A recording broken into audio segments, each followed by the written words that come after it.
November 4, 2025 is called to order. Could we have a roll call, please? Councilmember Isto? Here. Councilmember Rennie? Here. Councilmember Badami? Here. Vice Mayor Moore? Here. Mayor Hudas? Here. So if I could ask you all to rise and join me in the Pledge of Allegiance. I pledge allegiance to the flag of the United States of America and to the republic for which it stands, one nation, under God, indivisible, with liberty and justice for all. Okay, thank you. And we have a number of consent items tonight. And I just would comment that I will be abstaining on item number 1, which is approval of the minutes of the Commission special meeting, which was a meeting to focus on CEQA. And I believe that we should make a change to our policy to have minutes when we invest the time and have consultants come and the public and ask questions, that we should do something about that. So I'm going to abstain, and then I'm going to ask the policy committee to consider changing the minutes policy so that when we have a study session, some form of minutes are produced from that session. I especially thought that was a very valuable session, and there were some fairly complicated questions that were asked and answered during that session. And it is possible to review the video of these sessions, but this one was, I think, 1 hour and 40 minutes, and it's hard to remember when a certain question was asked and to find that information. So at any rate, that is my comment on that. And I will take public comment, and then we'll go to the council for further comments and for a motion on the consent item. So first card I have is Gus Hu as Captain Seuss, item number 2.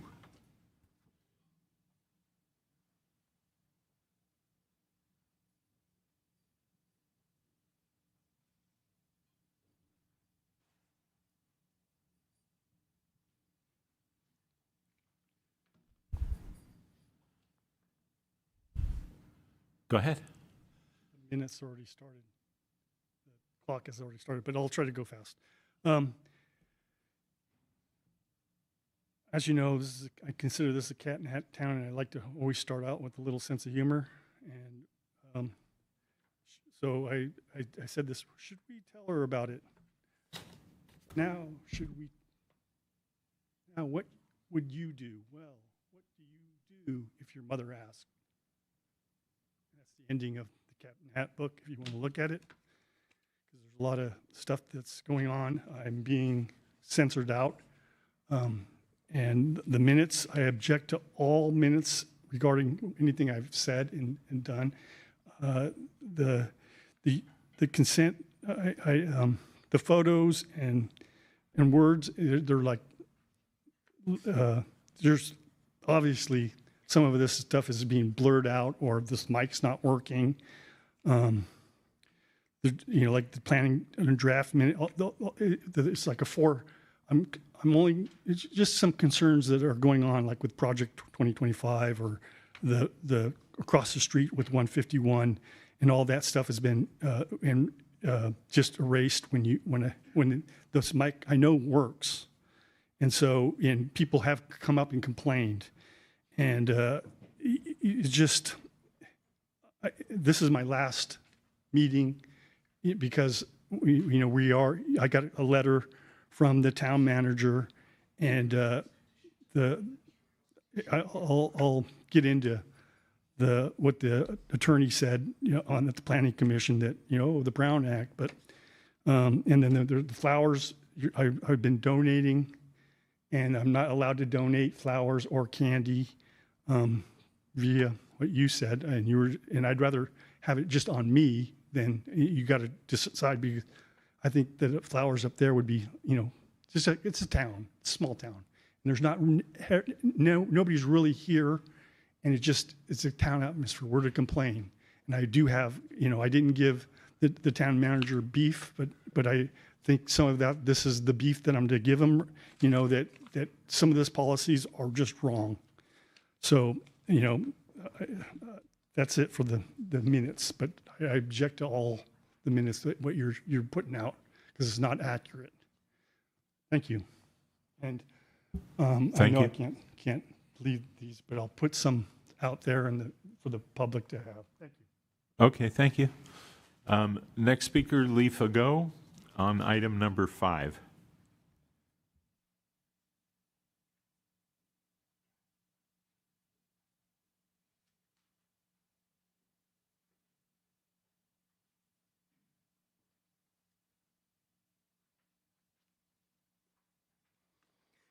Good evening, Lee Fago, 30-year resident of Los Gatos, and I'm speaking here as such a resident, not representing any group.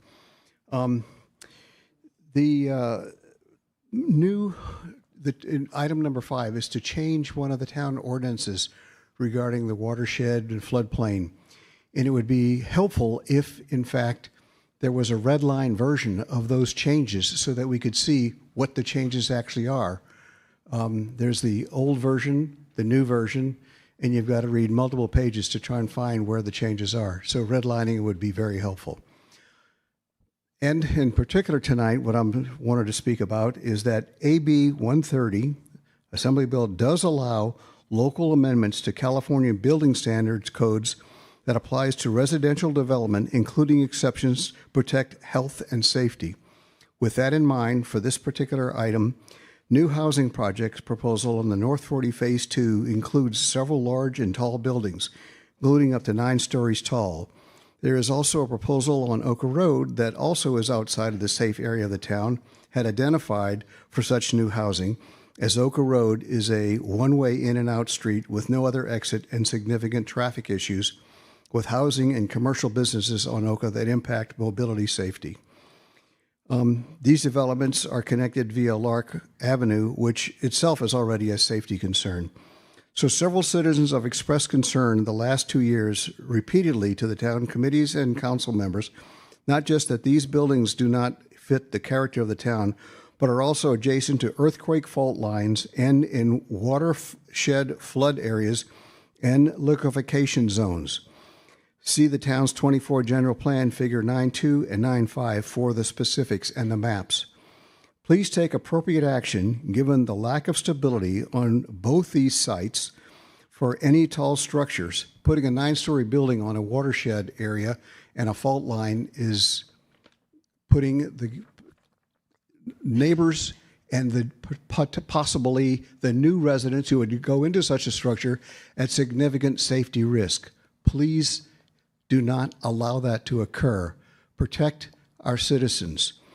Most folks in town are open to new buildings for new residents, but please follow the safety considerations of site selections, density, height limits, and other conditions found in the town's finally approved current housing element. That was the reason for all the work citizens and town staff put into that effort.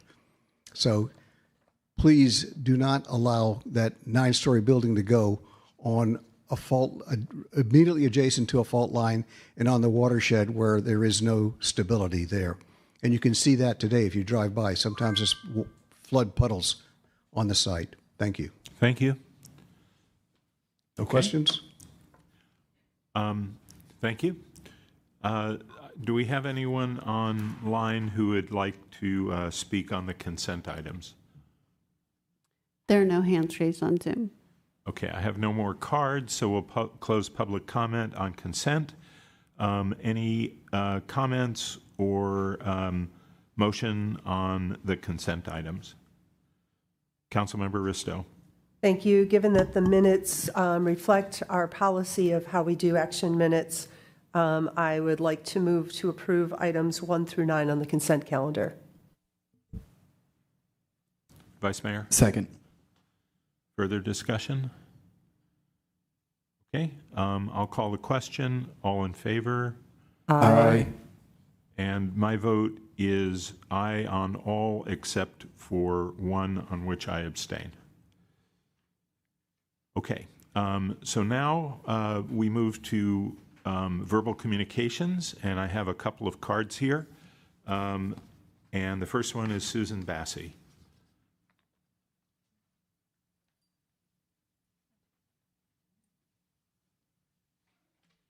Good evening. My name is Susan Bassey. I'm a 15-year Los Gatos resident, a publisher, and an investigative journalist. I have been doing public records requests to this town for at least 5 to 7 years. And the response and the handling of public records from the town has been appalling.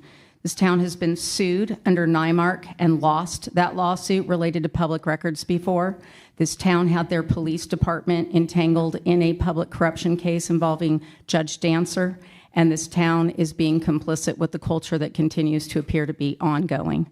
I filed a complaint against Commissioner Jeffrey Blum, who sat in a code enforcement hearing involving a controversial resident, Lindley Hogan. I observed that hearing. I communicated with Mr. Blum afterwards. I wasn't aware that he was a private judge residing in Los Gatos when he acted as both a commissioner and as a code enforcement hearing officer. In the process of speaking with Mr. Blum, he told me that he read the lawsuit involving 2 of our town council members, Ms. Risto, you're one of them, and also involving Mr. Fagot, who just recently spoke. I emailed with Mr. Fagot, and in that lawsuit, he filed a declaration saying that Democracy Tent was a nonprofit, and he later told me that it was not. That is filing a false document in the court, and that is a crime. Our police do not seem interested in investigating such crimes. Mr. Blum's 700 forms display that he receives anywhere from $10,000 to $100,000 a year in income as he sits as a commissioner. And in the portion where it says the person paying the income, which everybody, including our sitting public court judges, disclose, Mr. Blum wrote the word redacted, denying the public the right to know who was paying him income as he sat as a commissioner. For all of those of you who are subject to a 700 form, you should understand the severity of such issue. That is also a criminal issue that our police department needs to investigate. Mr. Blum also inserted himself into the lawsuit while acting as a code enforcement hearing officer, holding out his title as a town commissioner, a private judge, promoting his own business, and that is also problematic because he had no right to insert himself in a lawsuit that the taxpayers were paying for. I filed a complaint after asking for a meeting with the police chief, the town attorney, and the town manager, and they told me to file a complaint. I asked that complaint to be part of this public record, and I was told because it wasn't on the agenda, they would not include it. I want that complaint to be public, I want the process to be public, and I want your investigation to be public because mine is going to be. So it's time this town start paying attention to the little things that result in public corruption. Thank you. Thank you. Next is Joe Enns.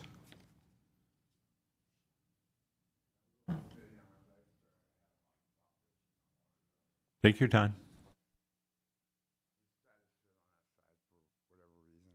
Yeah, I'm starting with the police department for a lot of reasons. I'm here to help them. I don't come here and talk about people. We got a problem out there. So he came here and talks about the Wright crime family. Shondell Wright is in town. Her son is a pedophile. It's one of those things that the police don't really know about probably, or it's not, in their purview. Is that a good word? I got to stand up against these people for the reason they're criminals, meth heads, bringing that stuff in here, and she's catered to by a lot of people, and she's got Detective Riley under her whatever, believing that I'm the bad guy, I'm the villain. She's the villain, okay? And I never brought anyone's name forward like that, but I'm going to do everything in my power to make them public nuisances. That's all I really have to say. It's not positive, but it is, And I'm not the villain for bringing that to the forefront of consciousness that I feel. Thank you. Thank you. Last card I have is Gus Hu as Captain Seuss.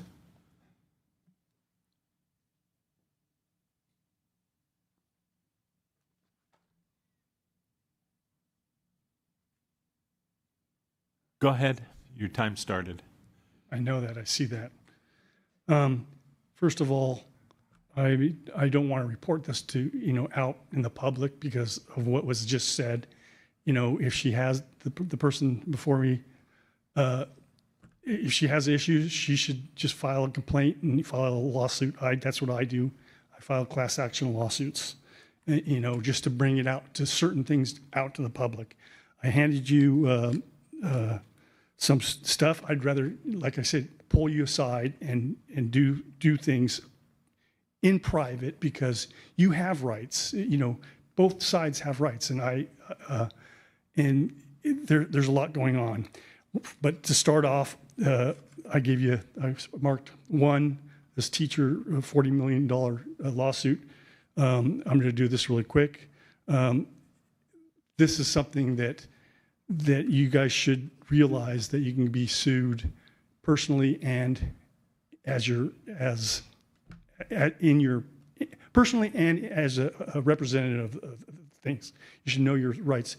Like I said, the Brown Act, because I got stopped in the middle of and I gave you that video clip of 6 minutes and 54 showing that the Planning Commission, with what was this, and nobody knows what what's a Brown Act. I was thinking when I was young, I played sports and I wanted to be a basketball player, and I wanted brown. You weren't the right color, and so I said I can get a tan. Okay, number two, same thing. When you're representing this Robin, you're representing the town. You're saying you're representing the town on the pictures on that, and 95%. One of the arguments I said is 95% of the safety issues if we were like across the street. Number three, as you know, I'm fading out, but the Department of War, Department of Peace, he's going. I think this is going into World War III because he's attacking. My position on attacking. It looks like Venezuela. Post number 4, the FBI guy, there's in the world I live in, they're both sides, Democrats and Republicans, are loading up with guns. Water bill, I'd like to get you in a water fight, give you some balloons and we can talk about that, Mayor. And number 6 is about, people should have the right to invest, have their own free trade. Thanks for your time. I appreciate everything that you've done. I'm not mad at you, but this is my, because of legal issues and stuff like that. If you call me back and we have side stuff, thanks. Have fun. Thank you for your comments. I saw a hand raised before. Do we have anyone with hand raised on verbal communications now? There are no hands raised on Zoom. Okay, so I'll close comment on verbal communications, and we can now move into item number 10. And so this is concerning changes in our building regulations and also a discussion about REACH codes as part of that.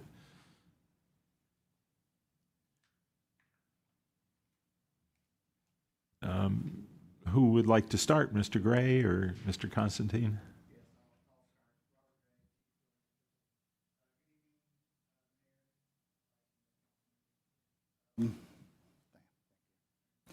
Before you this evening is a staff report for the adoption of the building and fire codes for the new 2025 codes to be effective after the first of the year.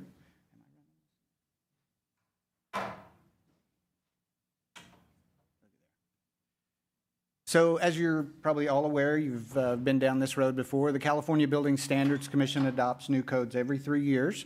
They use model codes from organizations such as the International Code Council, International Association of Plumbing and Mechanical Officials, and the National Fire Protection Agency. They utilize those as the model codes to create the California codes. Local jurisdictions are required every 3 years to adopt those codes and enforce them by the effective date of January 1, 2026. Local jurisdictions may make local modifications as long as they are more restrictive and if they are justified by local conditions, primarily that affect public health, safety, and welfare. So this year added a little bit of excitement to our code adoption. Assembly Bill 130, which we're all aware of. It's a very large trailer bill that caught a little bit of everything in it. It now restricts local amendments to the California Building Standards Code that apply to residential development only. It doesn't apply to commercial developments. That goes from October 1, 2025 through June 1, 2031, which is essentially 2 code cycles for restrictions on local amendments only. So it's important to note that the building standards, the California building standards, can still adopt a new residential code every 3 years as normal. We are just limited on our modifications that we're able to do on local side. Some of those exceptions that do allow some changes are amendments that substantially that are equivalent to the ones that are already in effect as of September 30th, 2025. So most of the modifications that we've already had in effect for years and years, they'll carry forward without any issue. And of course, emergency amendments to protect health and safety, amendments related to home hardening. So as council continues to look at various ways of trying to improve our fire safety within our town, we still have the ability to make those modifications to the residential side. Amendments necessary to implement a general plan adopted before June 10th, 2025 that supports greenhouse gas reduction and still allows mixed fuel construction throughout the town. So what this allows us to do is to make any amendments to our residential code that is in alignment with our general plan as it relates to greenhouse gas reduction. And we'll talk a little bit more about that later on in the staff report. And of course, administrative efficiency amendments to reduce permit time and costs. So one thing that's fairly exciting this year to us in the code world is we have a new code, which we haven't seen a new California code in some years. We have always had wildland-urban interface, the WUI code. It's been incorporated California amendments in residential code and the building code. This year, building standards and the state fire marshal adopted the International Wildland-Urban Interface Code and incorporated California amendments into that, which again just adds another part to another book within our arsenal to be able to add fire safety to our residents and our properties. Officially named the CWUI, which everybody seems to like that as much as just the WUI. It's been a little fun. So with the help from Santa Clara County Fire, we're taking the opportunity to clarify when this code applies. There's always been a little bit of confusion about when the WUI codes apply to residential, commercial, renovations and alterations. So if you remember earlier this year, the state required us to adopt new fire hazard severity zone maps that included moderate and high and very high zones. What we want to make sure that we're clear about, and we've put this into the ordinance to be really clear, is that these requirements in the CWUI apply to all 3 of those zones equally. So there are some differences when it comes to PRC 4290 and a few other requirements. But as far as the building code is concerned and the CWUI, all of these apply to all of those varying zones. To clarify, we also point out that it does require to all new buildings within the WUI and additions and alterations to existing structures. That also includes window and door replacements. That's been something that's always been a little bit of a hang-up through the years is do I have to replace my windows with tempered windows? Well, now the code does require that, and we're just bringing that out in local modification just to make sure that everyone understands. So also included in our ordinance and our staff report this evening is the possibility of reach code amendments, and those are here for council's discussion later on. But one of the things, I just wanted to touch on just a few things about them to discuss a little bit about what they do and what they do not represent. First thing, reach code amendments do not ban gas appliances. They encourage efficient use of appliances and reduce pollution. They do not apply to every building, and they do not apply to every building permit, which is fantastic. That focuses on specific common sense opportunities such as renovations that are already happening. So we can utilize that opportunity when the walls are open or things are exposed. We have that opportunity to add additional circuits at that time. These reach code amendments do not require panel or service upgrades. We've been very cautious about making sure that that's not an onerous, really difficult item for most people to get around is a service panel upgrade. It is very expensive, and so we've made it very clear that those are not required as part of these reach codes. We do allow for exceptions on any panel service upgrade. I can't see where it adds any unnecessary difficulty for residents. It seems like it's very straightforward to me and allows exceptions when it is too difficult or costly. So moving into those reach codes. There we got it. Thank you. So the two items that are added into, that are in your attachment, in attachment 2, if I remember correctly, are the possibility to add a reach code for AC to heat pump. And essentially it's a couple of the ways to be able to comply with that requirement would be to install a heat pump in place of either a furnace or an AC unit. You can still also use your existing furnace for backup heat if you wanted to do that. That's certainly part of the code. Or you can install a high efficiency AC unit and implement building energy improvements straight out of the energy code.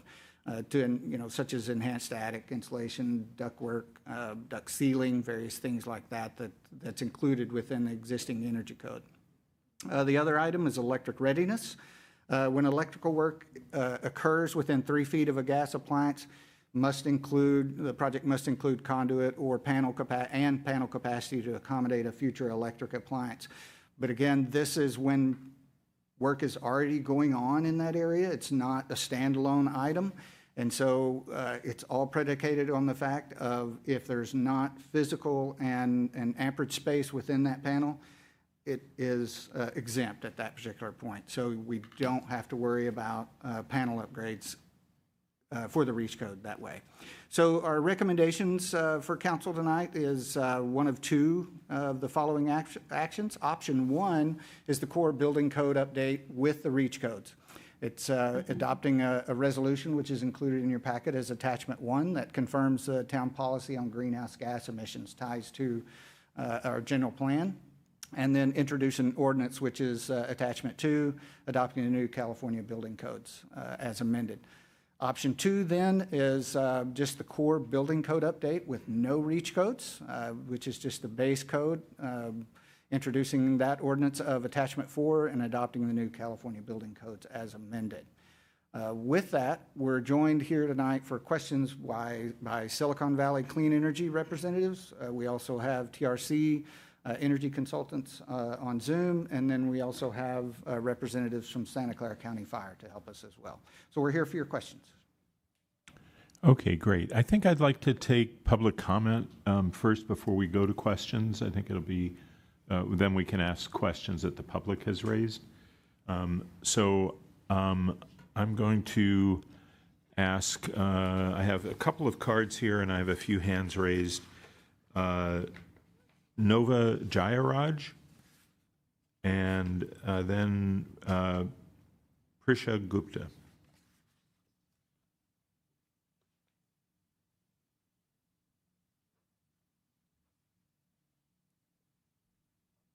Hi, my name is Nova Jayaraj. I'm 17 years old, and I'm a student from Los Gatos High School. Today, I'm speaking on behalf of Silicon Valley Youth Climate Action as a co-lead of the Los Gatos Saratoga team. I've grown up in a place where heat and wildfire smoke have become a regular part of summer. Being a coastal region, this isn't even the worst it gets. My family in India is suffering from frequent heat waves and unnatural floods, both the direct result of our choices today. Their only solace from the heat is a fan that we all huddle under during the heat flashes. When it gets hot here, my family just turns on the AC, but I've learned that the way we cool our homes right now ends up heating the earth in other places. That's why this building code update, the AC to heat pump transition policy, matters to me. The way we regulate our home temperatures shouldn't be affecting the lives of others who can't afford these systems. We should be responsible for our comfort. I admit I don't know the logistics of everything, but I'm urging you to support stronger building codes that replace air conditioners with electric heat pumps. Heat pumps don't just cool homes, they also provide efficient heating in the winter, reduce carbon emissions, and save families on energy bills. It's one of the climate solutions that's both practical and fair. This matters to my generation because we're inheriting the long-term costs of decisions made today. Every new home or replacement system that locks in fossil fuel dependence puts more pressure on the future that we're trying to protect. So I'm asking you to adopt and implement the AC to heat pump building code update to help our communities stay cool, cut emissions, and build a more sustainable future. Thank you for your time and for prioritizing climate smart policy. Thank you.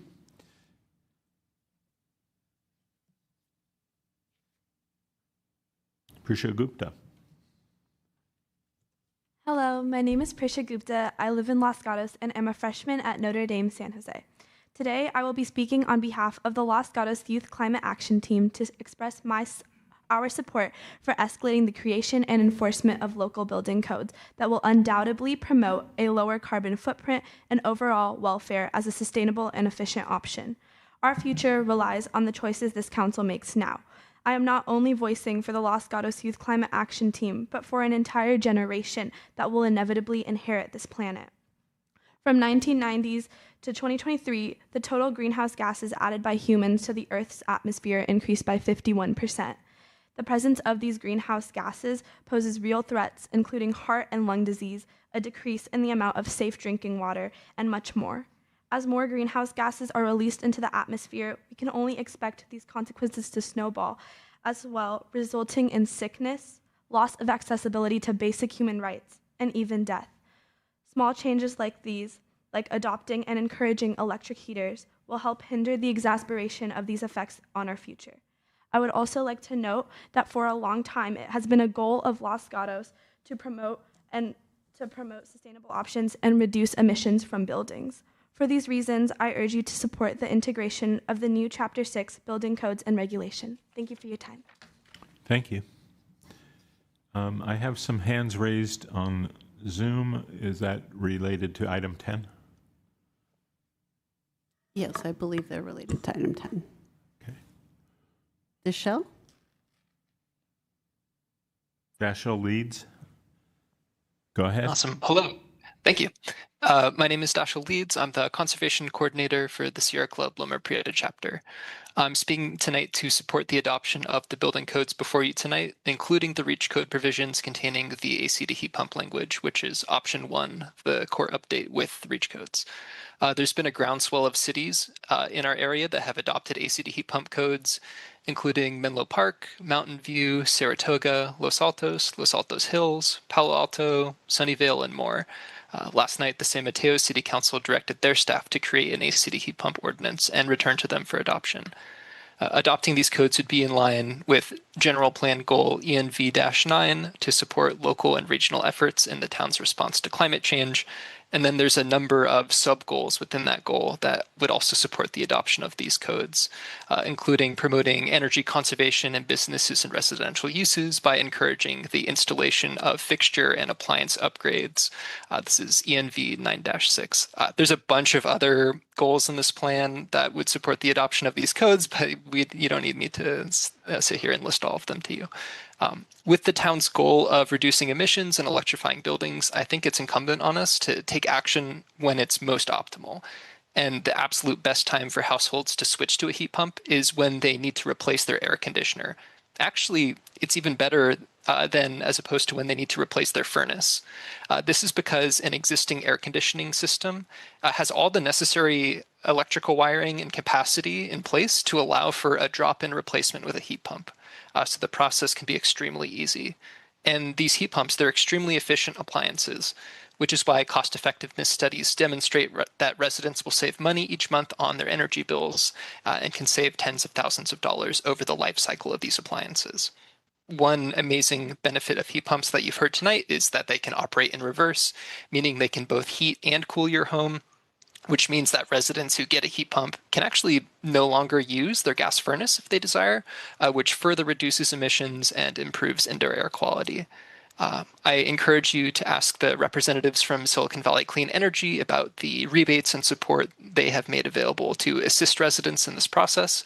And I encourage you to adopt the building codes, including AC to heat pump, before you tonight. Thank you so much for your time and consideration. Thank you. I had a couple of questions. I don't know if you're the right person to answer, but do heat pumps operate when there is an electrical outage? I don't know. Heat pumps do not operate when there is an electrical outage. But I would also like to note that any new gas appliance these days is equipped with electric starters. So there's absolutely no resilience benefit to having a new gas appliance versus a new electric appliance. So it'll be the same either way. So might as well get the more efficient electric appliance. Okay, that's helpful. I guess gas furnaces also have an electric blower as well. So the concern was probably more for the stoves and ranges. The other question is, do you know how much electrical power a heat pump requires for a typical medium-sized single-family home? What size circuit is needed for a heat pump? That's a good question. I may not be the best person to answer this, but I do know that studies have shown that in the vast majority of cases, you can get a heat pump on an existing 100 amp panel, and that in the vast majority of cases, there's absolutely no need for a panel upgrade to install an electric heat pump. But I would also invite you to ask that question to our representatives from Silicon Valley Clean Energy here tonight. Okay, great, because I'm interested not only in panel upgrade, but circuit upgrade as well. Okay, thank you very much. Do we have someone else on Zoom who'd like to speak? Ryan? Go ahead. Yes, hello, Mayor. Thank you for giving me an opportunity to speak. I appreciate that. I first want to recognize Vice Mayor Moore for his particular responsiveness, connecting us with staff and answering and interpreting the proposal before you. It was, obviously, we've heard some of that, and I appreciate the clarification on that.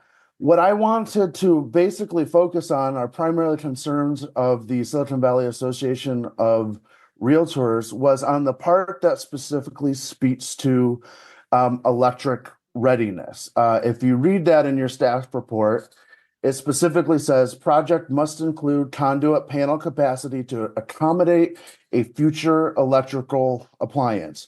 And I think given the questions you were just alluding to, Mayor, as we more and more convert to electrical appliances, we will need to do these upgrades to panel capacity and service upgrades and that type of thing. And I know those aren't required now, but the question that I'm trying to figure out is, I don't have any way to interpret what I just read to you as anything other than we're going to make you do upgrades now that are costlier and more complicated, even if you may not need them for 2, 3, 5, 10, or 20 years, because we're all not replacing our furnaces, our air conditioners, our hot water heaters, over a number of years. Those appliances last time.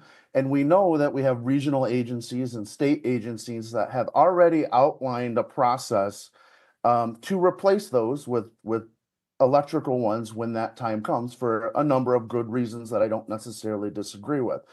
So I just want to ask why it's necessary to require this extra work now for this electrical readiness, if it's something I may not need for a number of years, or when that time comes, I may elect to do a number of renovations or work to my property that would trigger other elements of your REACH codes that would already require electrical appliances upgrades to service capacity and those type of things as well.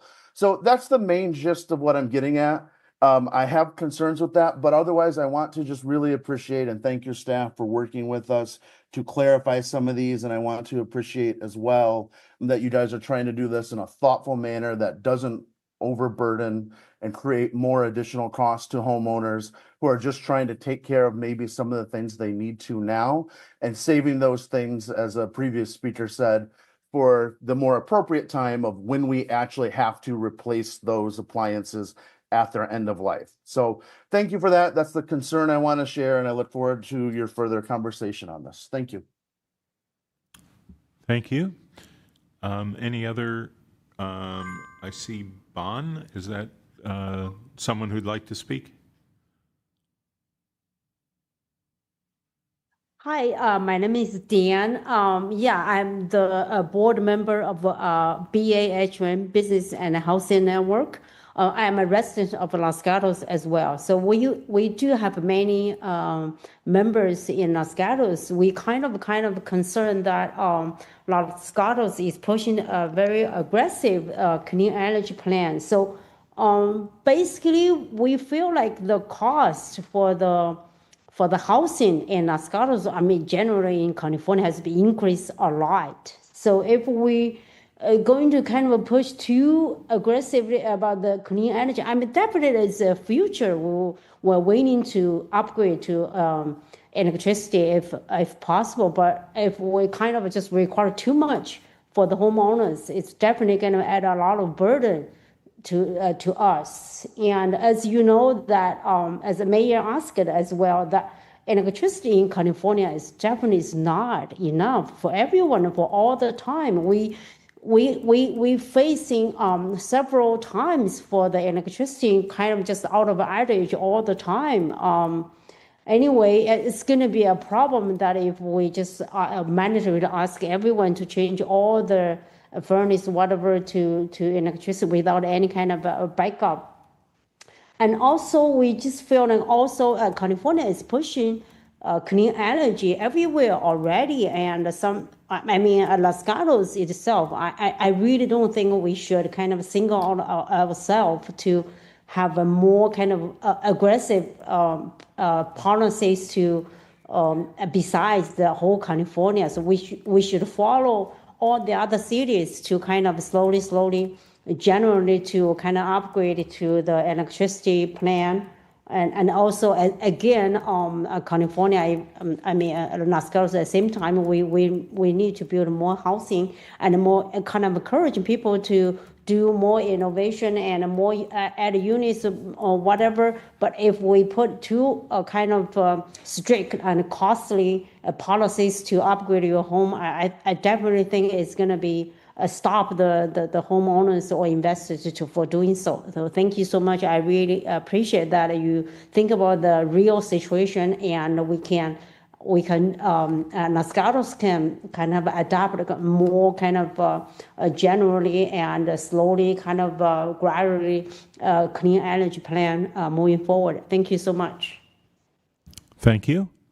I don't see any other hands raised. Do we have anyone else online who'd like to speak?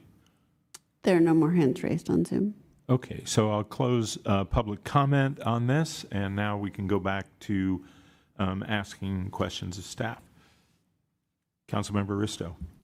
Thank you. Thank you for the report, and I appreciate the work that went into this and the thoughtfulness of how we could implement REACH codes. So hearing from a number of constituents, I almost wonder if we're reading the same report, because I heard one thing, but I'm hearing concerns that I didn't think were an issue. So there are people talking about the expense of trenching or something costing $30,000. Can you explain to me why that is not an issue at all? Certainly. Thank you for the question. Again, it comes back to the requirements of any of the REACH codes, any of the additional circuits that would be required. If it triggered a panel replacement of any sort, it would be fully exempt. In other words, any of these reach codes would not trigger that. Now, if there was a panel replacement already happening, that could be part of an existing project that's already ongoing. But the reach codes themselves will not trigger that type of work that particular person is asking about. Okay, thank you, because my understanding is we're not even talking about furnaces. We're talking about when an air conditioner breaks, that one of the options to meet the efficiency is either to do a lot of extra work and get a high efficiency air conditioner, or get a heat pump. And the heat pump requires, in my experience, no more electricity than the existing air conditioner did. So if somebody puts in a heat pump, are they going to have to do additional work for bringing in extra electricity? It's unlikely that they would. Different options, different manufacturers may have different requirements, and each individual home creates its own eccentricity, so to speak. So in a general sense, and I think you heard one of the speakers comment to that in general, heat pumps use the same circuit. Okay, and if for some reason they needed to do a panel upgrade, then they don't have to do it, right? That's correct. We could also offer SVC. Yeah, I wanted to follow up on that if I could, and get an answer, maybe a little more complete answer on that. And that is the exemption for panel upgrade. Does that apply to both the heat pump provision and the electrical provision, or is that only to the electrical readiness? It's correct. It does apply to both. Okay, both thank of you. those are exempt. Okay, and then I wanted to, maybe with Silicon Valley Clean Energy, given that perhaps a heat pump might cost more than an air conditioner, can you explain what the rebate program that Silicon Valley Clean Energy provides? Yeah, I'll definitely let Tony or the mic, either one. Yeah, you can come up or use a microphone, either way.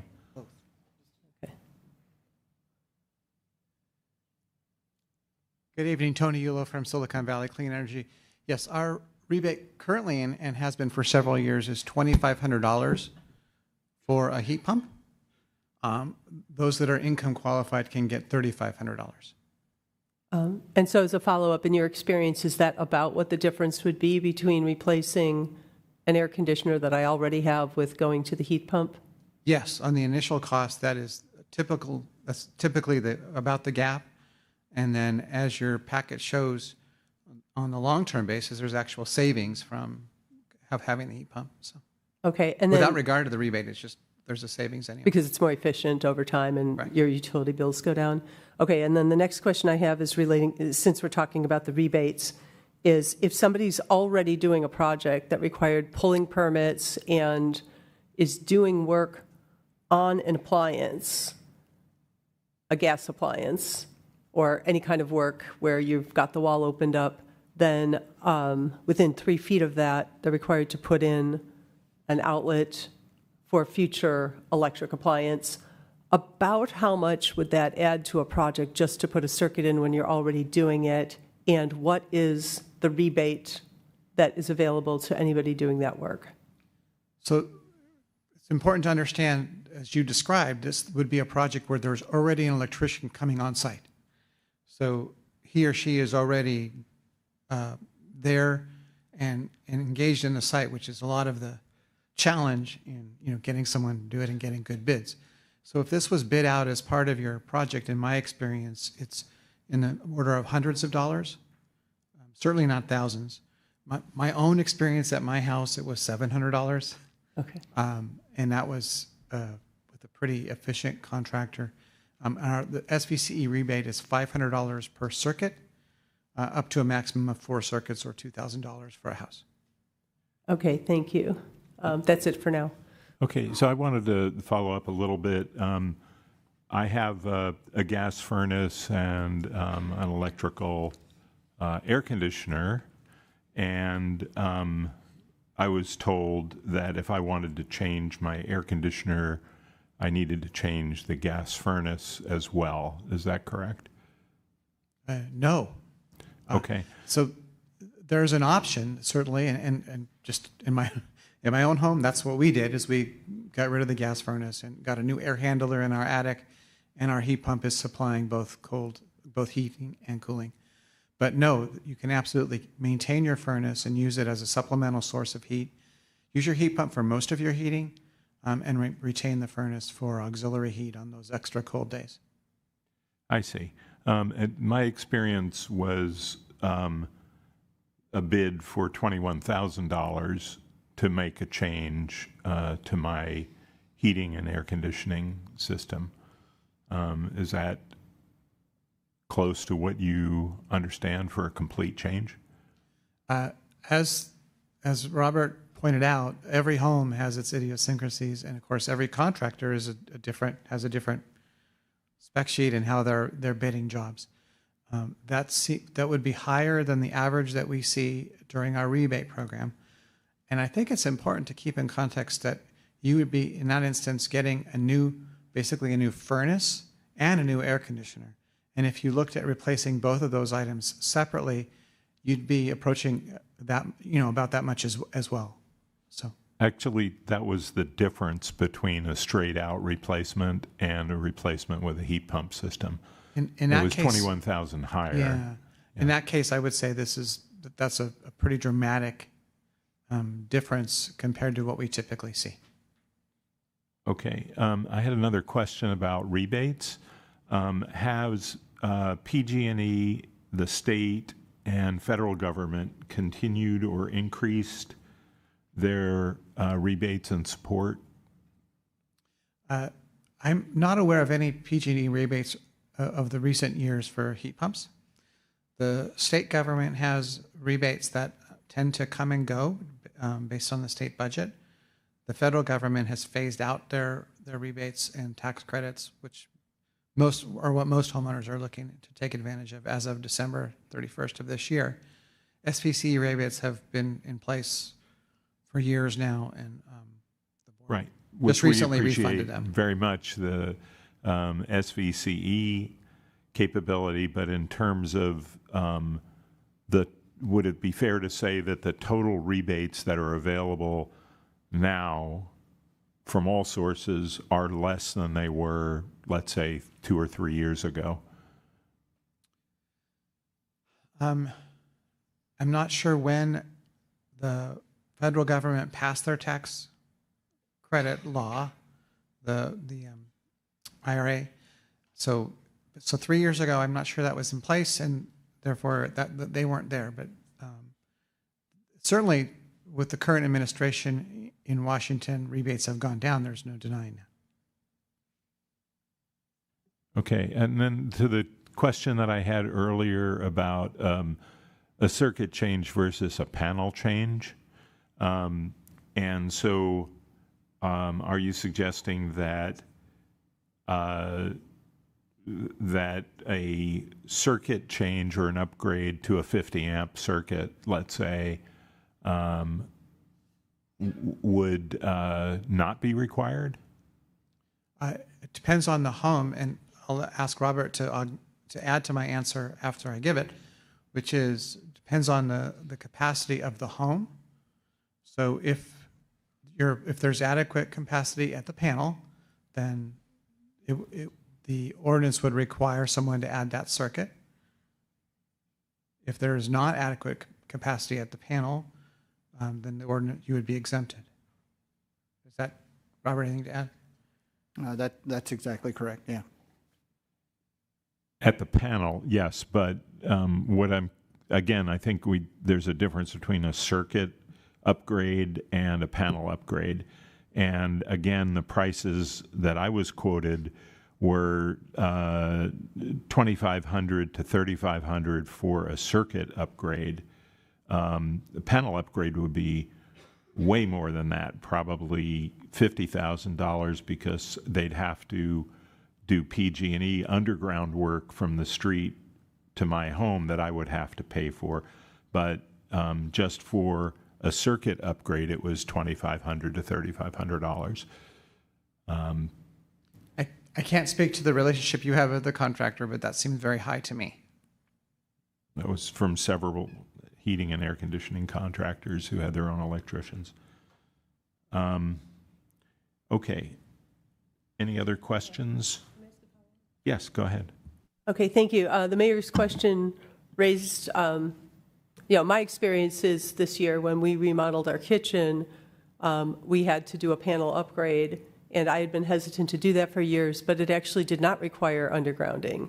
My understanding in Los Gatos is it requires undergrounding if you do if you rebuild the house or do something major. So can you explain when even a panel upgrade would require undergrounding? Because I didn't have to do that. That's correct. Very good question. When a substantial remodel comes into play, typically around, say, for instance, a home is remodeled to a 50% mark. If it's 50% torn down and considered a new structure at that particular point, then we would require undergrounding. Any new structure does require undergrounding. So it's when we meet that threshold of a renovation when it becomes new construction, so to speak, even though it's still renovation. Okay, so since none of my outside walls moved and we did a whole new kitchen, we were able to do the panel upgrade without doing any undergrounding. And that's normal. That's not because I'm a council member. Okay, thank you.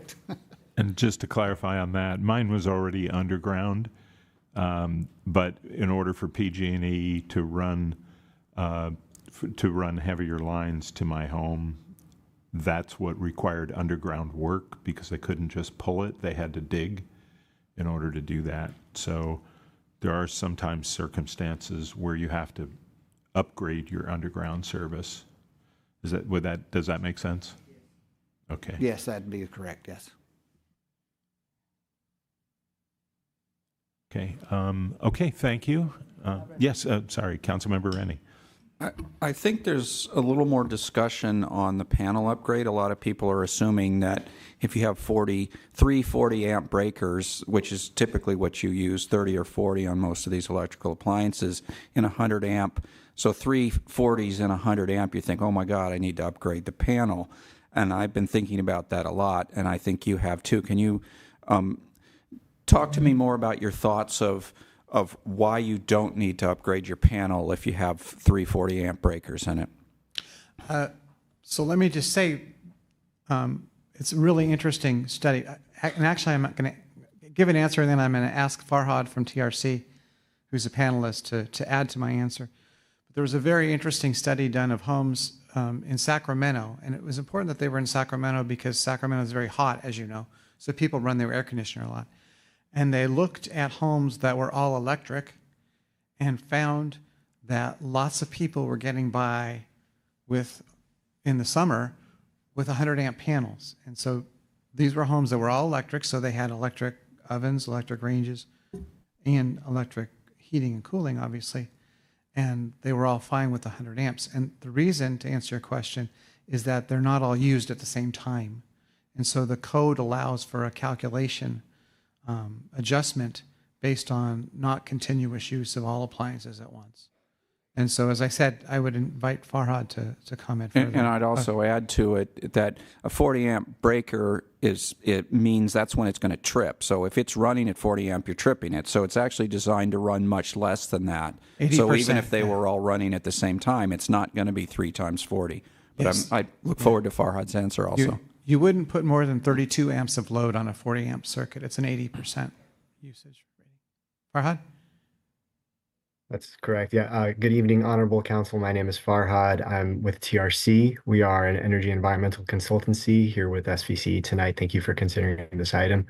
That's correct. So there's diversity calculations assume that you're not running your blender and your heater and your hot water heater and your EV charger all at the same time. And these diversity calculations are intended so that we don't overbuild the capacity, the electrical capacity of our systems. And to answer a question that was brought up earlier by the mayor, typically for a 2,000 or 3,000 square foot home, you would see an HVAC unit use about 20 to 30 amp circuits. This is going to be the same as you would typically see for an air conditioner because we're comparing our peak cooling that the house would need in the summer to the peak heating that it would need in the winter. And it's roughly about the same load that it would present onto that heat pump unit. If there is a situation where you had a partial air conditioner and then you choose to expand the system and go to the second half of your house and have a much larger heat pump system, then that would, or if you have a very leaky building and a contractor does a load calculation on your home and determines you need electric resistance backup for whatever reason, those are all exemptions that would be, are listed in the code and that you would be qualified to take if you so choose.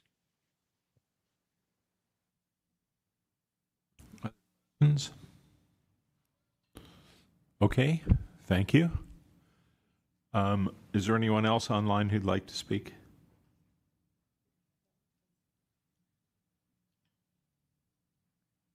Okay. I'm sorry, those were online, but they were part of the staff. So does staff have anyone else that they would like to have answer questions? And we'll go back to other questions of staff. I think we're good for now. Okay, thank you. Go ahead, Vice Mayor. Thank you, Mayor. So I wanted to ask a little bit about maybe some potential marketing around this, if possible. So I had an in-depth back and forth conversation and email exchanges with folks from the Silicon Valley Realtors Association, and I think they brought up some very good faith concerns, and were legitimately concerned about how this policy could potentially require service panel upgrades for minor repairs, and I had that same concern. And I think there was a little bit of confusion perhaps around the way some of the wording was framed in the staff report, but after talking with a lot of folks in staff, my understanding is that if a panel upgrade of any kind, and I know we've already discussed this, but if a panel upgrade of any kind is required to facilitate the new changes we're proposing here, the new REACH codes, that home would be exempted. Is that correct? That's a correct statement. Okay, I appreciate that. And so I think my understanding of the remaining concern from at least some of the actual realtors I talked to in town was that the language we sort of shared was a bit confusing and might not be clear to someone like a realtor who's not in the weeds on all of this stuff. And so I wanted to ask if it would be possible, if this were to pass, to include plain language in our public-facing materials that talk about this, that break down very clearly for homeowners, realtors, contractors to understand what is and isn't required. And so would that be something that would be possible if this were to pass? Yes, absolutely. I think that would be a great addition to the website and any of our material that we would hand out. Okay, I appreciate that. I think that would be helpful. So thank you. Member Rennie? Thank you, Mayor. I wanted to just share a couple data points that of my own, since you were asking the questions. 2 years ago, my heater was failing, and I kept having to have somebody come out and put on the duct tape and the baling wire to keep it going, kind of thing. And you kind of had to do that while you were now arranging to have, if you wanted to do a new heat pump, it took a little more work. But in fact, I already had an air conditioner, and I believe I paid about $12,000 for them to come in. There was already a 40-amp circuit. Just took out the air conditioner and put in a two-way.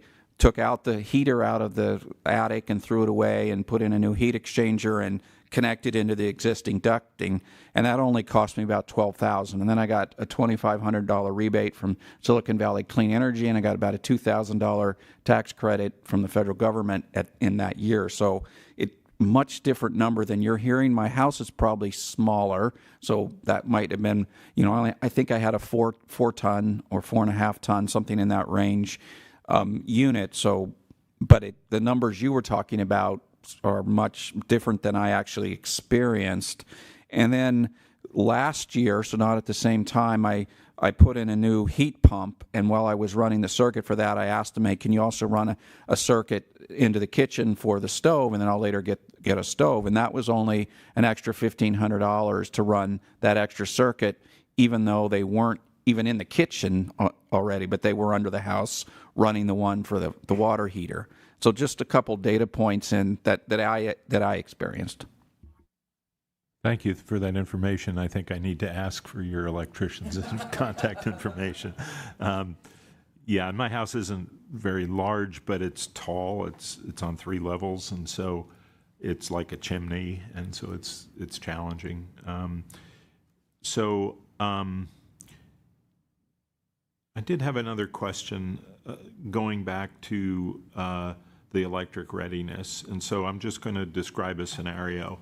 A resident adds a light switch or a receptacle that requires an electrical permit, which is maybe a $200 effort, but it's within a few feet of a gas appliance. Must they do the required conduit or circuit change, not panel, to add perhaps 20 to 40 amp service from the panel to the location? So it's a great question, and I think there's a little bit of a distinction the way I can see how another outlet or another receptacle or even a light switch or a switch for anything for that matter. If it's a continuation of an existing circuit, in other words, you have an outlet and 4 feet away you want to have another outlet for whatever reason, and it comes into the proximity of the appliance you're talking about, that's an extension of an existing circuit. So that would not trigger any of those reach code requirements. But if you were adding a circuit, for instance, if you were planning on adding a circuit, that circuit has to go all the way back to the panel. And so if that is the case, if you're already doing that work to go all the way back to the panel, it's not that difficult to add another one to go with it at the same time. So my, again, numbers that I had was $200 to add a receptacle and $2,500 to $3,500 to add a new something that meets the new reach code. Is that incorrect? I would venture to say that your new receptacle at around a $200 mark is probably an addition or a continuation of an existing circuit. Either that, or you do need to contact Mr. Rennie's electrician. Okay. I had another question, and so we've had reach codes on the agenda here twice before that I remember, actually 3 times, once which we passed and I think is part of our code, and then twice before we had some changes that were proposed, and then there was threat of a lawsuit and we rescinded our code. The changes, again, I don't want to get into a litigation thing, but are the kind of things that are being proposed here the same type of a change that the building trades, the building and real estate folks are threatening or trying to curtail elsewhere? Are we going to be on the leading edge of some of this, as I think we were in the last 2? So I'll start with the prior reach codes that the town council considered. The prior reach codes precluded the use of gas appliances, and so the Restaurant Association had sued the city of Berkeley to say that that was preempted by federal law, and the Restaurant Association prevailed. So at that point, the town decided not to pursue prohibiting gas appliances. These reach codes are different in that they're not precluding gas appliances. They are, and this is my very simple way of explaining it, so Robert may have more to say. They are saying that you have to have both available, and so they're incentivizing adding electrification. Yes, that's correct. One thing that I will add to that's an interesting point. In new construction today, that dual plumb, what we would call dual plumb electrical and gas to an appliance area. That's required as part of a new structure. And so really we're just mimicking that into the renovation side of it. Okay, thank you very much. Other questions? Councilmember Risto? Thank you. I think the other thing that I want clarified is, we are not saying you can't have gas. My understanding is, in fact, we're not even putting this restriction on anyone when a gas appliance dies. We're saying when an electrical appliance dies, the air conditioner, turn it into a heat pump so that ultimately you can use it for heating as well. But you're basically replacing an electrical appliance with an electrical appliance that can serve a dual function. Is that correct? I believe that would be a good, fair statement. Tony, do you have anything to add to that? No, that's perfect. Okay, thank you. So we're not telling anybody that what they can't have. We're just telling them what ability they'll have in the future. Thank you. Councilmember Badami? So with that, I also need more clarification and maybe some assurance based upon public input that we've had that this will not create a monetary burden on seniors and homeowners and landlords, number one. And number two, there won't be an overburdening of homeowners, electricians, and PG&E with work that may be unnecessary that could be done at a time when it's actually needed. Is that correct on both of those? I believe that would be correct. PG&E, in my opinion, doesn't factor in at all from the REACH code perspective. If if a panel upgrade is necessary, it's not going to be brought on by the REACH code effort that we're talking about. It may be brought on by other reasons. I can't see where it's onerous on the elderly or anyone to that matter. It's in conjunction with existing work that they're planning. Thank you. Other questions? Okay. Would someone like to try to move this forward? Councilmember Risto? Thank you. I think we answered a lot of questions. I appreciate the expert guidance by staff and Silicon Valley Clean Energy. I believe that this is moving in a direction that our general plan wanted us to do without putting any undue restriction on anyone. And I think especially the fact that any panel upgrade is not required, that this should alleviate most of the concerns that people sent us. So with that, I move to adopt a resolution in Attachment 1 confirming town policy on greenhouse gas emission reduction and introduce an ordinance in Attachment 2 by title only, repealing Chapter 6 Building Regulations and Chapter 9 Fire Prevention and Protection of the Town Code and replace them with a new Chapter 6 Building Codes and Regulations that includes the new 2025 California Building, Fire, and REACH codes as amended. Amendments include updated fire safety requirements in the wildland-urban interface, areas for new, renovated, or repaired structures, as well as REACH codes addressing air conditioning replacement, AC to heat pump, and electrical readiness. Vice Mayor? Second. I had a question about the applicability of this, of the other part of this, not the REACH code part. We spoke about WUI as an area that had some changes to our building codes. Does that apply to only very high fire hazard severity zones, or does it apply to other zones as well? It's a great question. As we mentioned earlier, the CWUI applies to all three of those zones equally across the board. It's really the same effort that we had prior to the map change.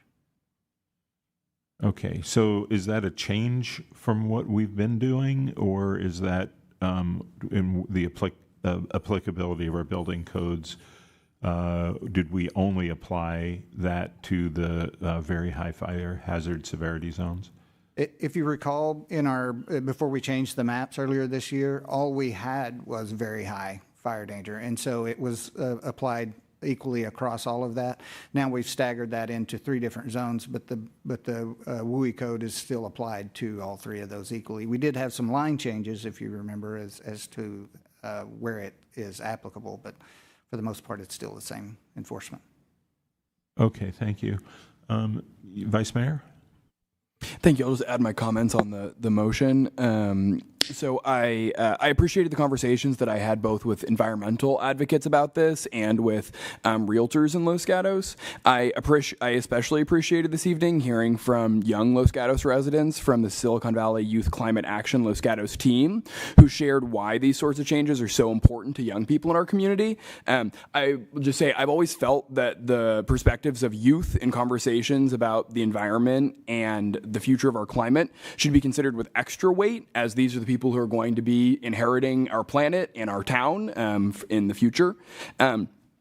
Some of our neighboring cities moved to adopt REACH codes that would have been, from my read, much more costly to homeowners for minor renovations, and actually would have done some of the things that we're talking about this evening with requiring panel upgrades for minor renovations. And I really applaud and appreciate our town staff for adopting a very balanced approach on this. I think this was very well thought out. I would never want to saddle homeowners with unreasonable costs and delays for small upgrades, so I think this is a good way to do this. I think this thoughtfully moves us towards electrification and a greener future, and is a modest yet impactful way for Los Gatos to do its part. I think both the AC heat pump and electrical readiness components are excellent, as are all of the other aspects of this, so I think this is a great plan. That's, okay, I would just add a comment that I did support the REACH codes that were implemented a few years ago in our building codes that moved us in the right direction. I do feel that the two other times that we looked at this, we were being overly aggressive and putting ourselves in a vanguard position even within Santa Clara Valley, and we're exposing the town to potential threat of litigation in doing that. And I am much more comfortable with this proposal. I think it moves us along in a very productive way toward doing more for our environment and protecting the air quality, ultimately in encouraging and incentivizing a movement away from gas appliances without putting an undue burden. And you know, part of our issue here is housing and getting enough housing. And if housing becomes substantially more important, more expensive to produce, then we just don't get it. And so I think this is a step that moves us along without substantially adding cost, and hopefully we'll be at a point where federal rebates may return, and there's additional assistance for homeowners who are trying to do the right thing for the environment. So I will be supporting this motion, and I'm very happy to see the work that our staff has done in collaboration with the energy agencies as well as our experienced real estate professionals in town. Anyone else? Okay. So I will call the question. All in favor? Aye. Opposed? None? So it passes unanimously. Okay. Let's see. We are at 8:20. I think we can try to go through one more item before we take a break. Is that okay? Okay. So our next item is item 11. Item 11 is, come on, get out of there.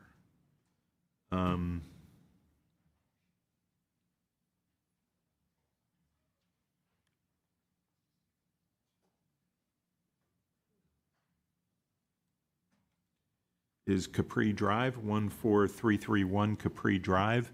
And before we even get the staff report, I wanted to see whether there were any disclosures that council members had.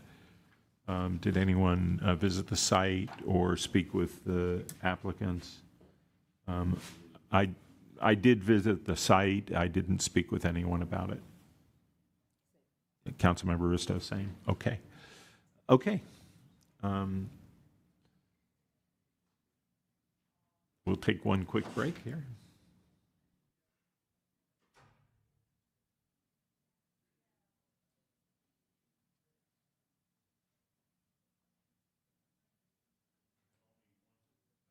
One speaker card, so if anyone else would like to speak on this, please fill out a card. And who would like to speak about this, you're welcome to raise your hand. And we'll get to public comment in a few minutes. Okay, Mr. Safdie, are we ready to go? We are, thank you. Okay, go ahead, please. So yeah, thank you and good evening, Town Council.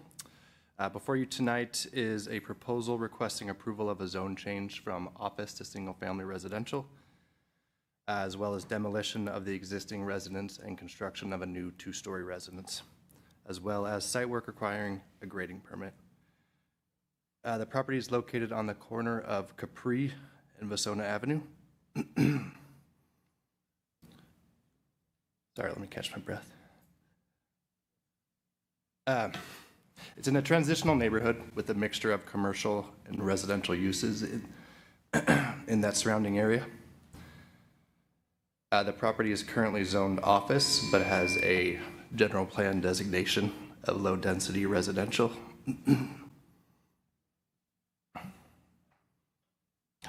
And is developed as a single-family residential property.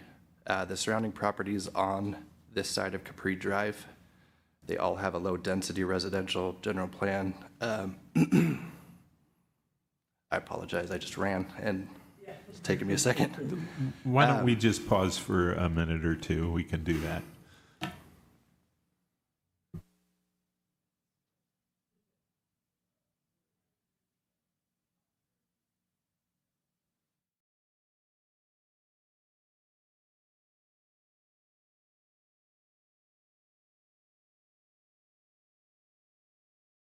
Capri Drive, they all have a low residential or a low density residential general plan land use designation and are all zoned R18 except for this subject property.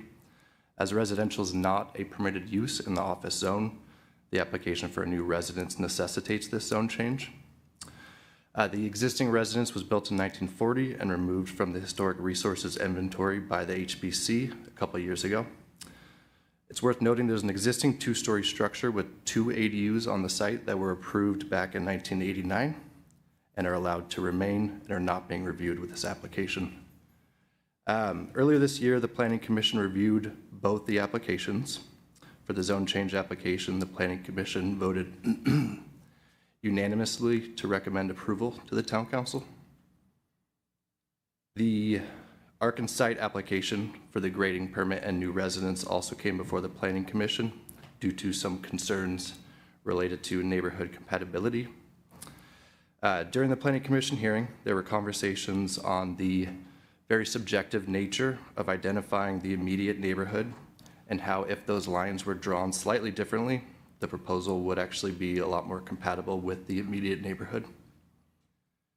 After the discussion, the Planning Commission did vote 4-2 to recommend approval to the Town Council with the incorporation of design modifications, which reduced the second-story massing and addressed privacy concerns. Attachments 9 and 10 show these updates as well as include a brief written summary of the changes. No public comment has been received following the Planning Commission hearing. Staff recommends that the Council accept the Planning Commission's recommendation, introduce the ordinance in Attachment 2 affecting the zone change, and adopt the resolution in Attachment 3 approving the Ark and Site application with the draft conditions of approval. And this concludes staff's presentation. Thank you for bearing with me while I catch my breath. No problem. Thank you for the thorough report. I think what we'll do now is go to the architect applicant, and then we'll go to questions after that. So Kevin, you?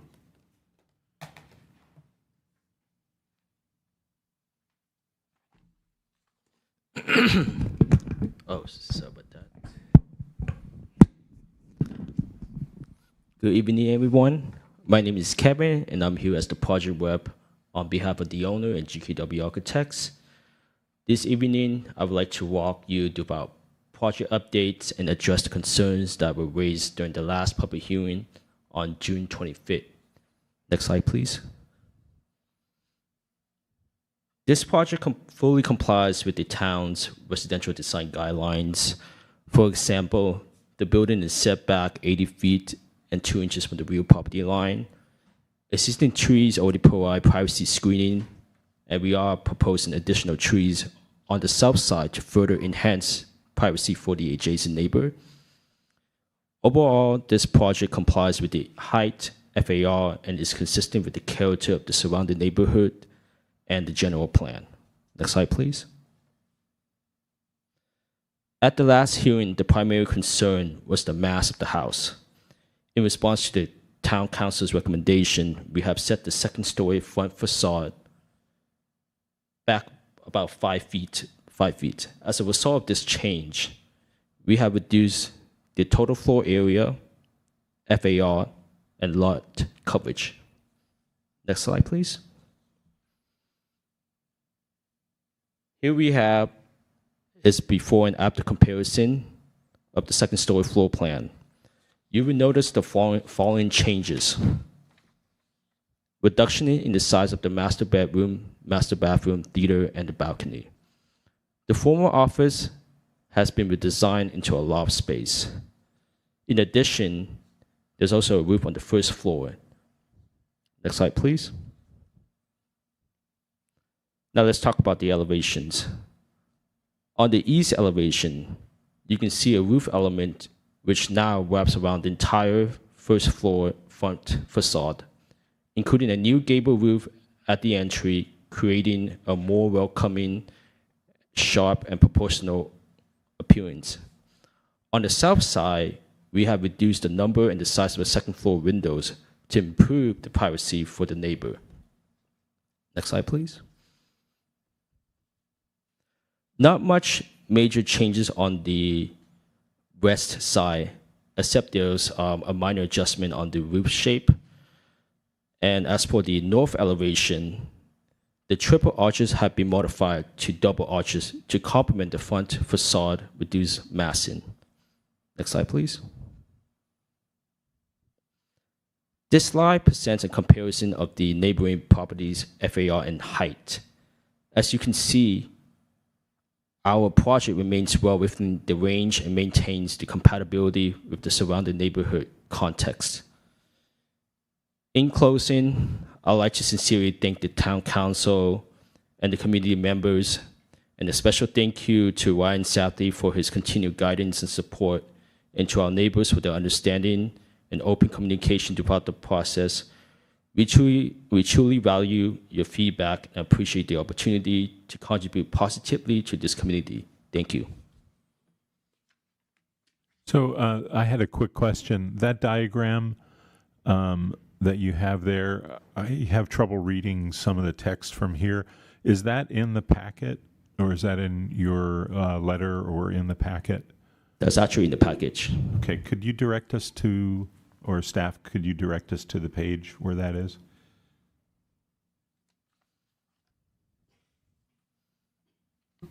Certainly, I can double check. I know for a fact this was a part of the presentation that you guys provided. I'm not entirely sure if it made it into the packet, so let me double check. Okay, and then alternatively, there was a document that you sent this afternoon that showed the residential design guidelines and had a map with red and green outlines of other properties. I found that very useful. Is that available to put up on the screen? Because I do have a question about it.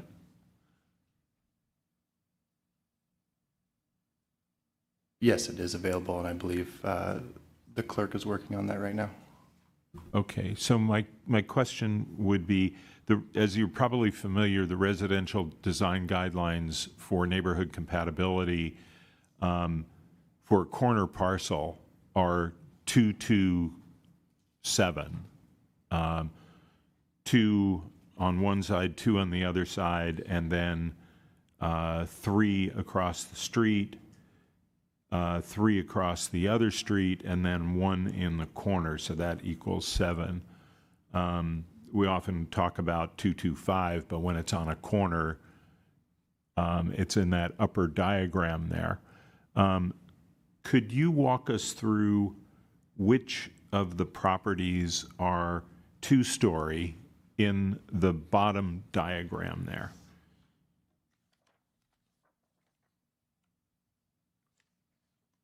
Okay, so if you, let's see, kind of hard to define. The property that actually will have 2 stories is actually, so that diagram, the corner parcel would be number 4. There's a number on that diagram. Could you tell us which one that is? It's number 4. If you look at the corner parcel. No, I don't see a 4. Yeah. Oh, no, I'm talking about in the bottom. The bottom one, which has the property addresses on it. Okay, that should be 594 Wasona Avenue.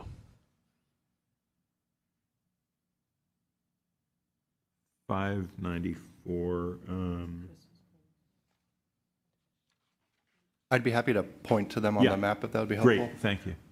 And staff also has these records, and our records show that both 594 and 589 Vasona Avenue are the 2-story homes that would actually make this not the largest.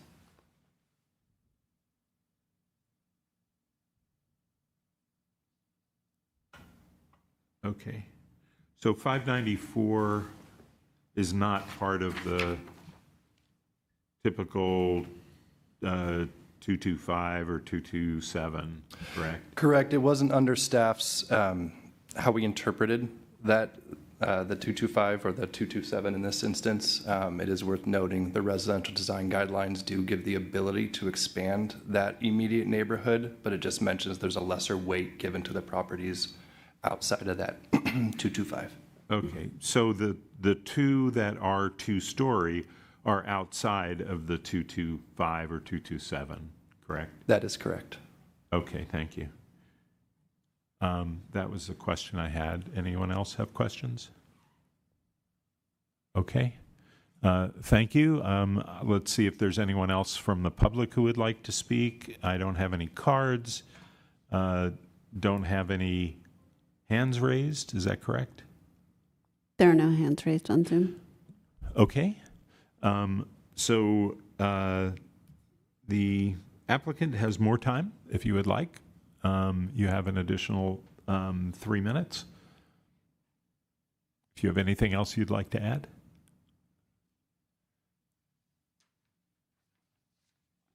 I think that should be all.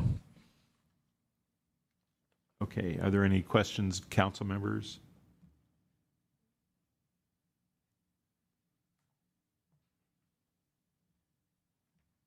Okay, thank you. So I will close the public portion of the hearing and the public comment portion of the hearing, and we'll get to any questions for staff. Council members, no questions. I was a little concerned about a comment that was made in the Planning Commission that said that there always has to be a first when it related to something that was outside of the guidelines. I'm just wondering if that is staff's position on our residential guidelines, that there's always going to be a first that's outside of the guidelines?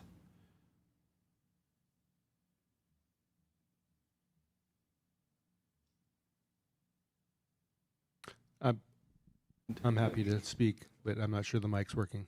Is it working? Yes. Oh, okay. So staff the reason why we took this forward to the Planning Commission was because of the concern about the guidelines.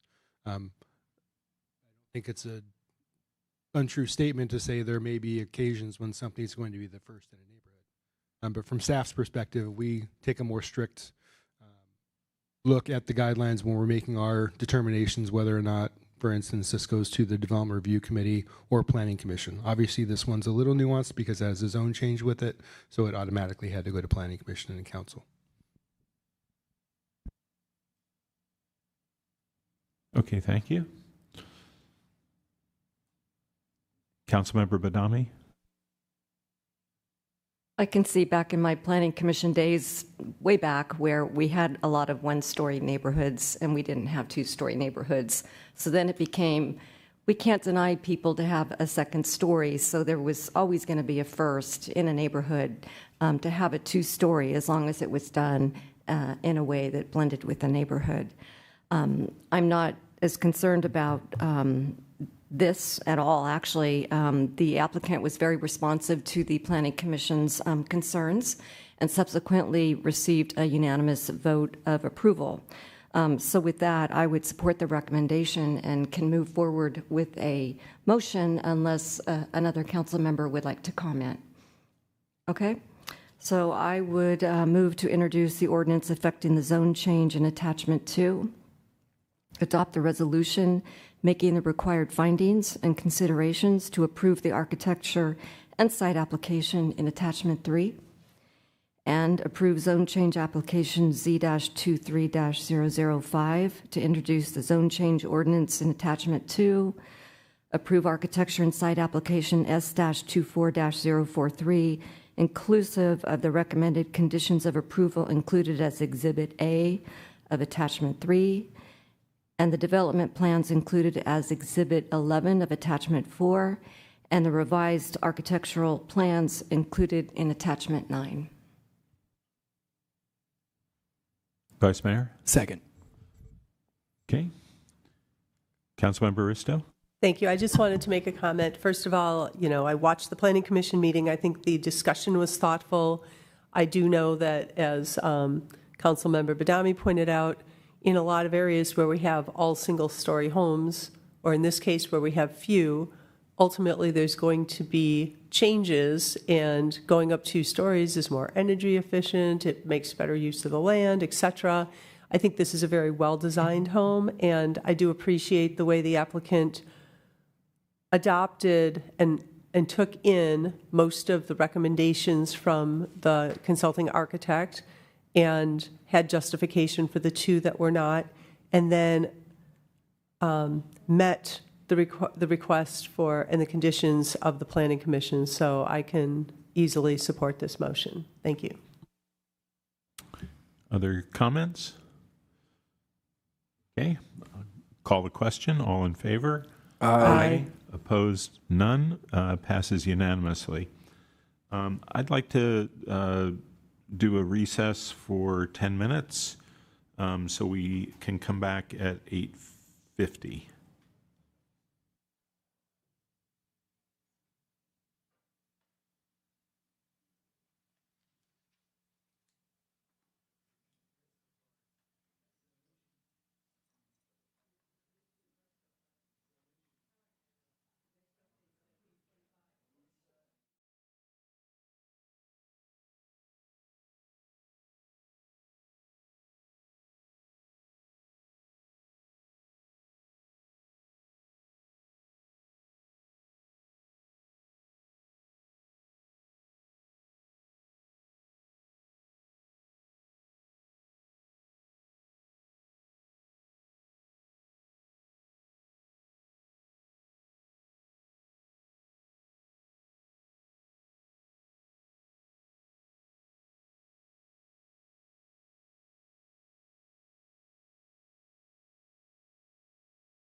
Ready? Okay, we're back in session. Item number 12, which is the 10-year agreement with Axon Enterprises.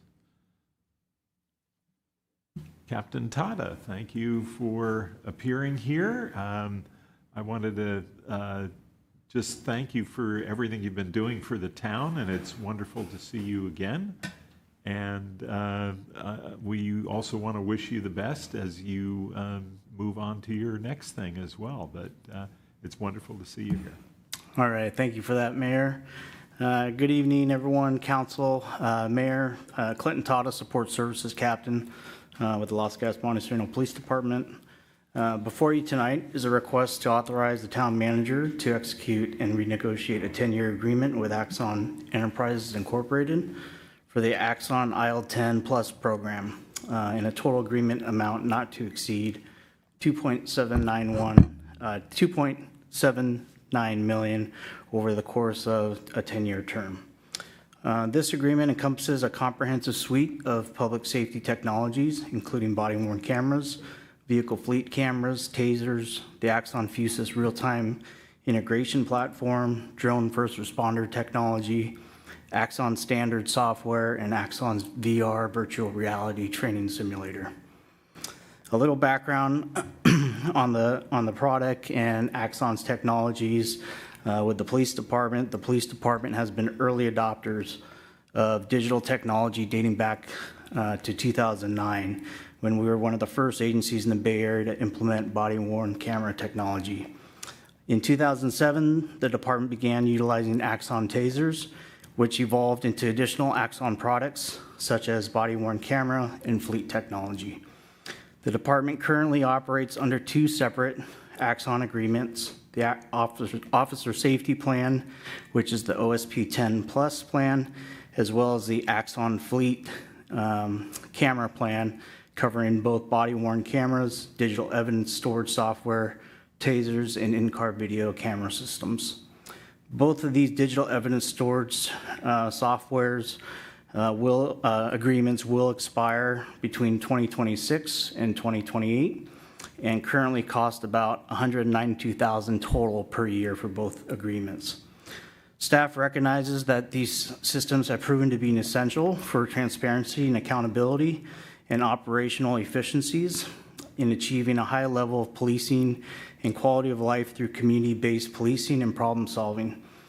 Although also as important, staff also recognizes that through previous agreements negotiated in the past, Axon and other law enforcement technology agreements increase exponentially over time as a result of the integration of new technologies and uncontrolled inflation costs.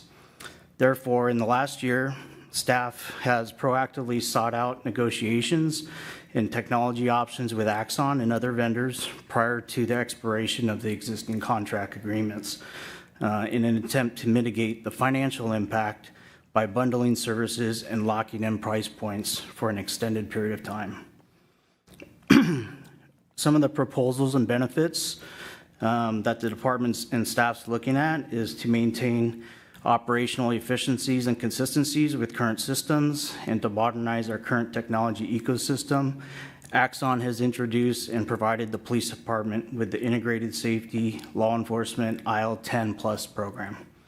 This program primarily consolidates all current and future Axon technologies into a single agreement and operating system and provides guaranteed cycled hardware refreshes, software updates, and access to emerging technology over the 10-year term. Some of the key upgrades include many various options and platforms in comparison to what the features that we currently have under the Axon OSP 10 system. I'll speak very briefly to a couple of the enhanced programs that the department is seeking to allocate. One of them being enhanced Axon 4 body-worn cameras. These cameras will provide real-time streaming capabilities and built-in voice translation for over 100 plus languages. Obviously, with upcoming regional events and the strong likelihood of community interactions with members of the public from all diversities of the world and cultures, The translation features embedded into the body-worn cameras are game-changing when contacting the public and or having to communicate in de-escalating emergency situations. The Axon Fusus integration platform is another big software component to this, which creates a cloud-based real-time crime center for improved situational awareness. It also provides unification of all departments' public safety assets within a widely trusted platform for real-time crime center reading. Collects aggregate live video from both the public, the community, and the department, and data and sensor feeds from including connected Axon devices that the department currently uses. The Fusus integration platform does not store any data, and any saved data would have to be exported to evidence.com as a chain of custody and evidence feature within the system, and would be Los Gatos specific evidentiary data to the Los Gatos Montsereno Police Department. The Axon Drone First Responder Program, which is also known as a DFR program, is primarily being sought out to assist with patrol pre-arrival and on-scene aerial assessments during calls for service and emergency situations. This really provides that situational awareness for our officers so that we can allocate the necessary resources to specific types of calls for service. Axon Standards is a software platform which is fully customizable to the agency for enhancing the workflows, providing robust data management and audit functions related to employee performance, compliance, and complaint and training management. So that's something that we don't currently have right now.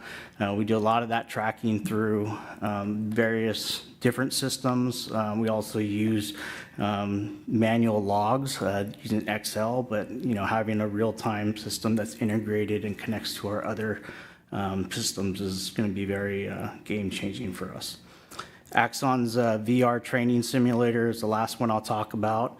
And this is really a great tool for us and be very utilized for immersive scenario training based de-escalation crisis training tool.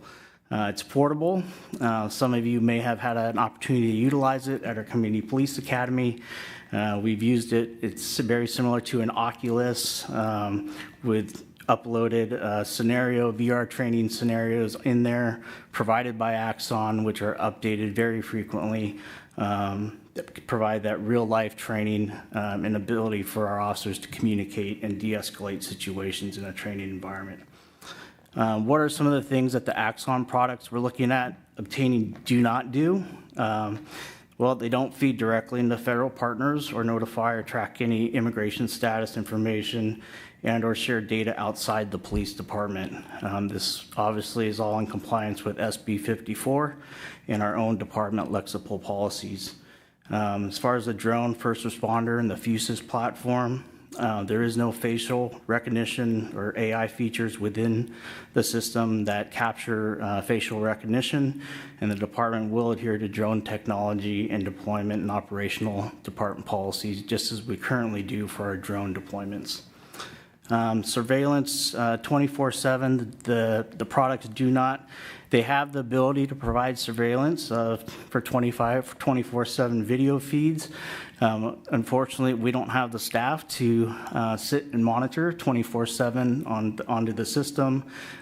These are opt-in features that are voluntary by the community members to provide those video feeds to the Fusus platform as an opt-in feature.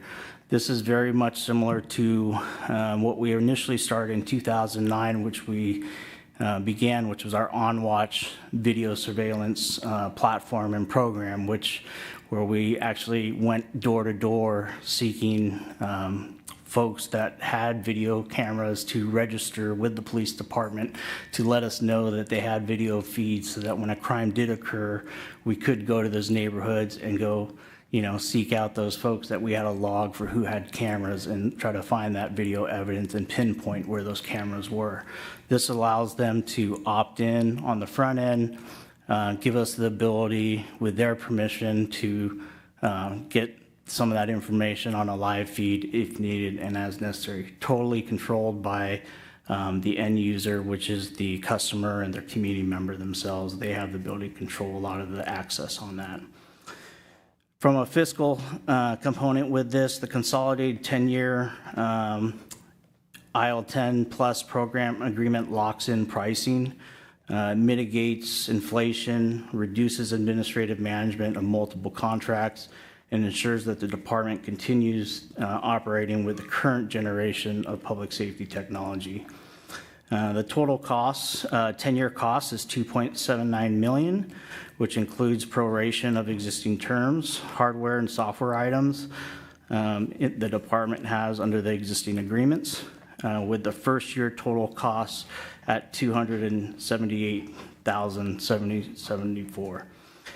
This will be partially offset by generous community donation of $75,000 from the Los Gatos Monte Sereno Police Foundation and $25,000 from the City of Monte Sereno Supplemental Law Enforcement Fund, a COPS grant that both the town of Los Gatos and the City of Monte Sereno receive on an annual basis. And this will bring the net total cost to the town to approximately $178,000 for fiscal year 25-26, which is approximately a $13,000 savings in 25-26 from what was originally budgeted in the operating budget.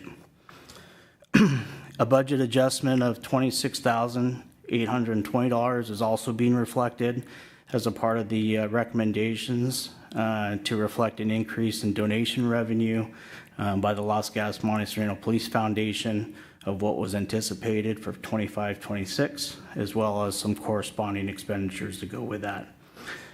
Staff has learned that renewing the two existing agreements separately through talking with Axon is a potential option of our current existing agreements that we have without the additional features.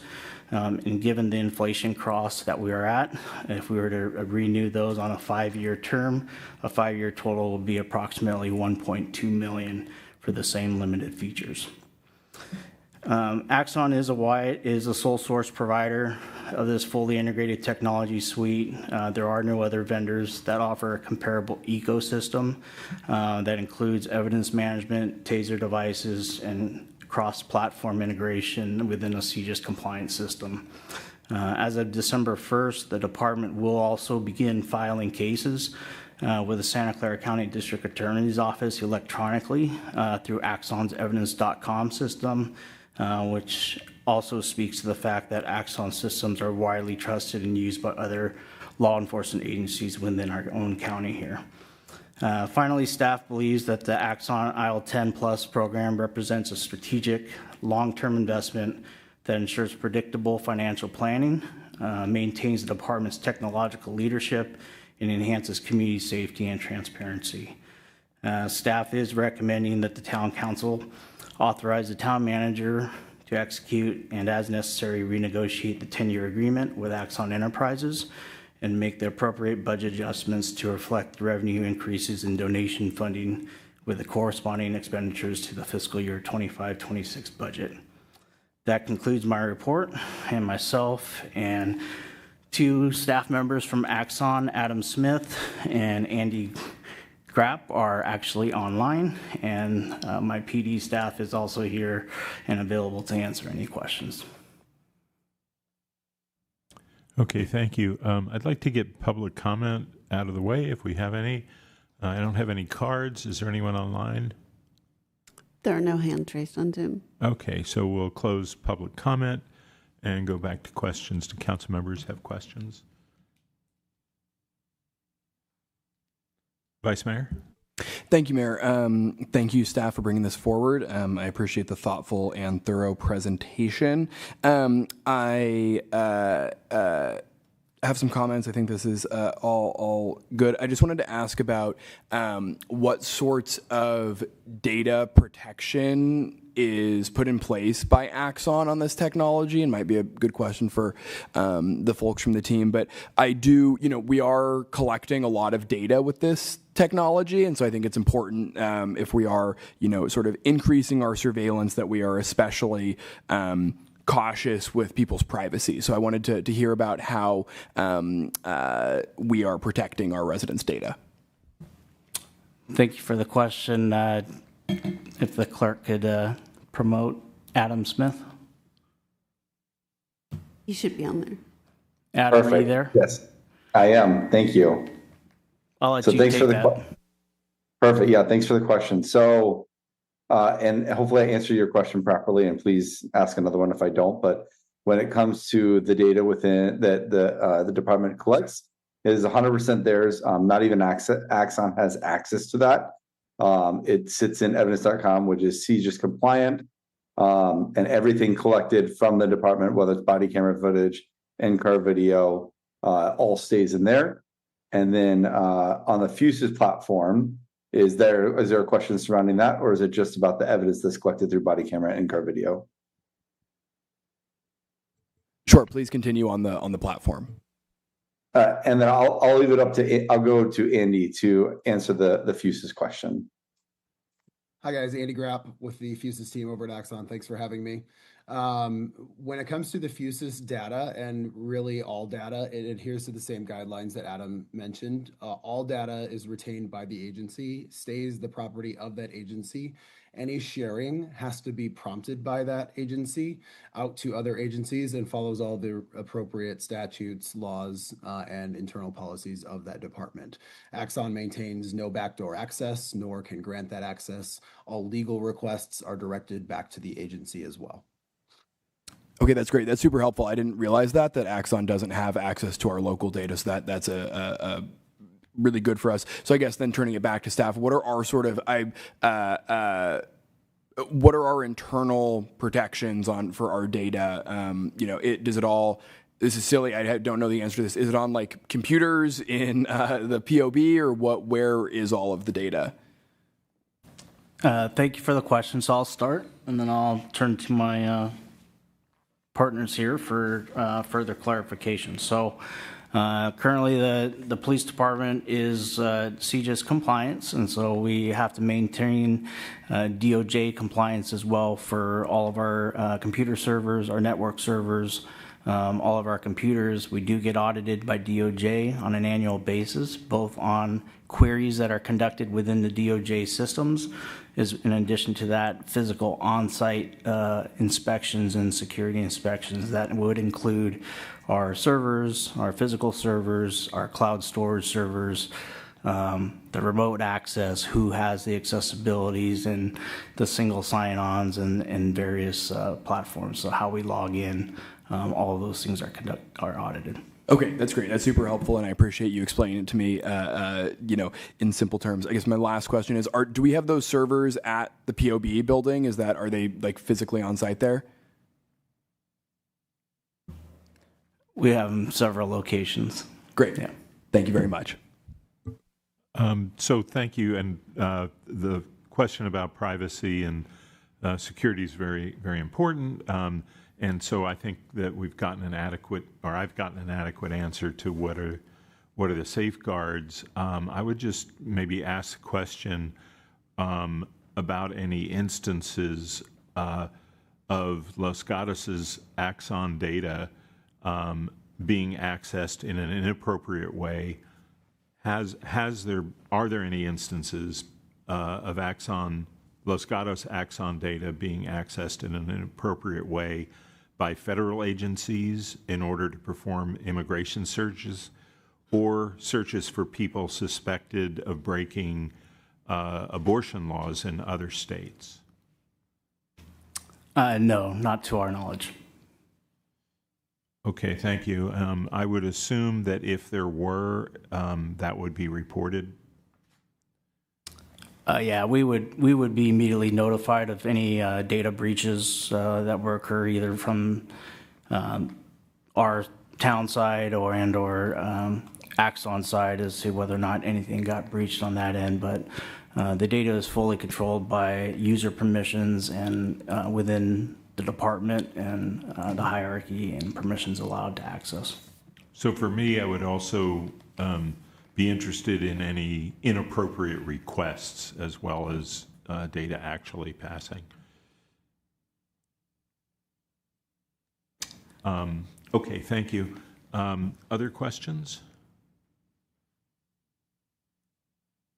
I had some questions about the financials, and I appreciate all of the information. I'm looking at page 3 of 7. There's a table on there that looks like it outlines the 10-year costs and how they will be paid for.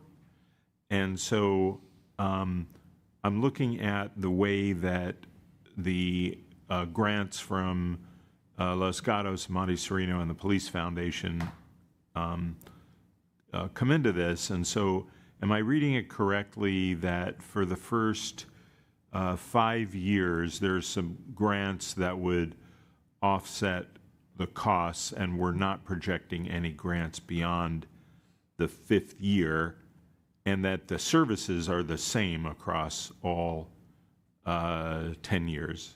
Is that correct? That is correct.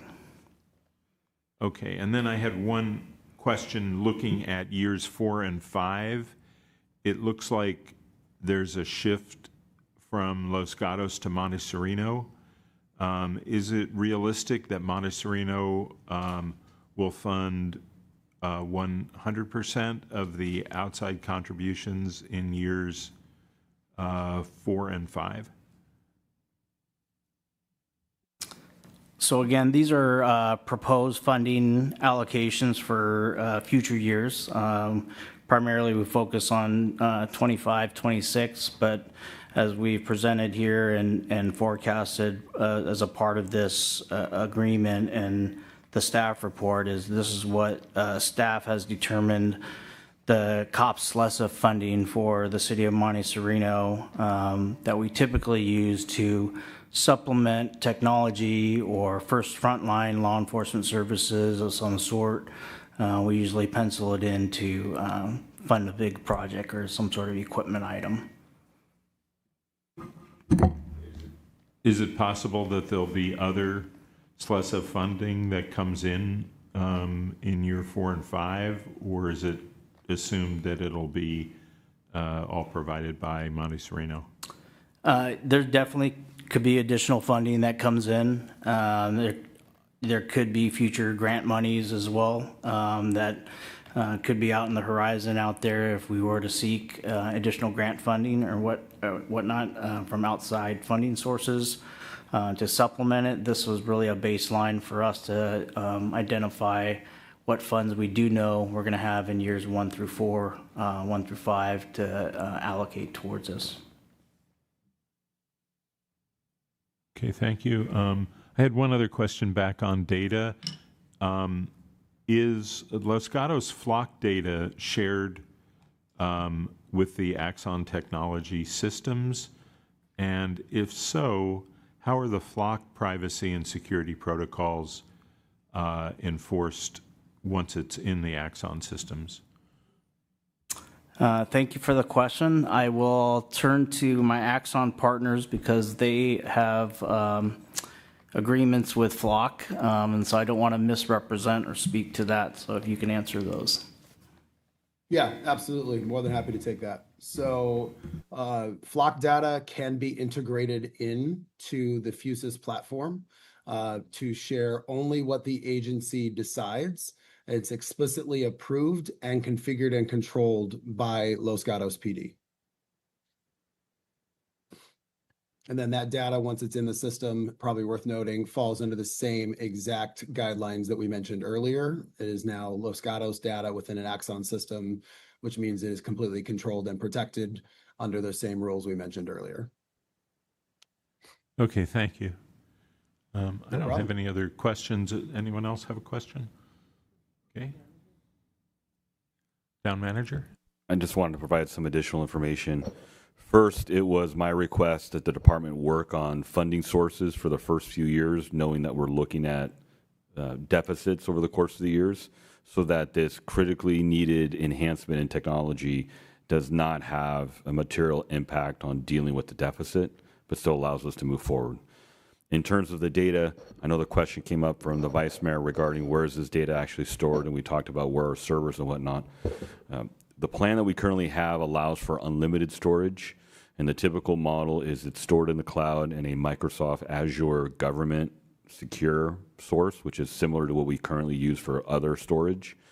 The video, for example, on the body cam is encrypted on the camera, it's encrypted in transit, and it's encrypted in rest when it's in the cloud itself, fully controlled by us, retained for 90 days for non-evidentiary type of materials, and retained for much longer depending on the course of how it's categorized. And so it's a pretty secure as secure goes. Nothing's ever foolproof and 100%, but it's not like it's sitting in a box right now at the POB that we're sitting on terabytes of data. It's actually in the cloud.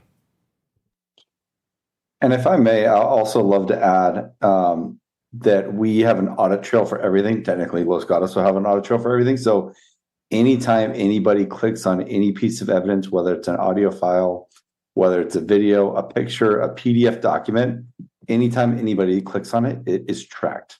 And it is tracked even after that evidence is deleted. So if anyone goes into one specific piece of evidence and it is removed or anything is done with it, there is a trackable audit trail that is available for the department.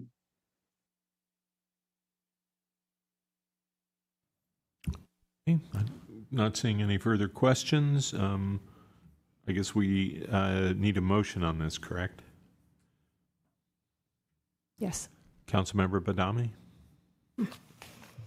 I'll go ahead and make the motion with the comments that I support the 10-year agreement as an investment for the town.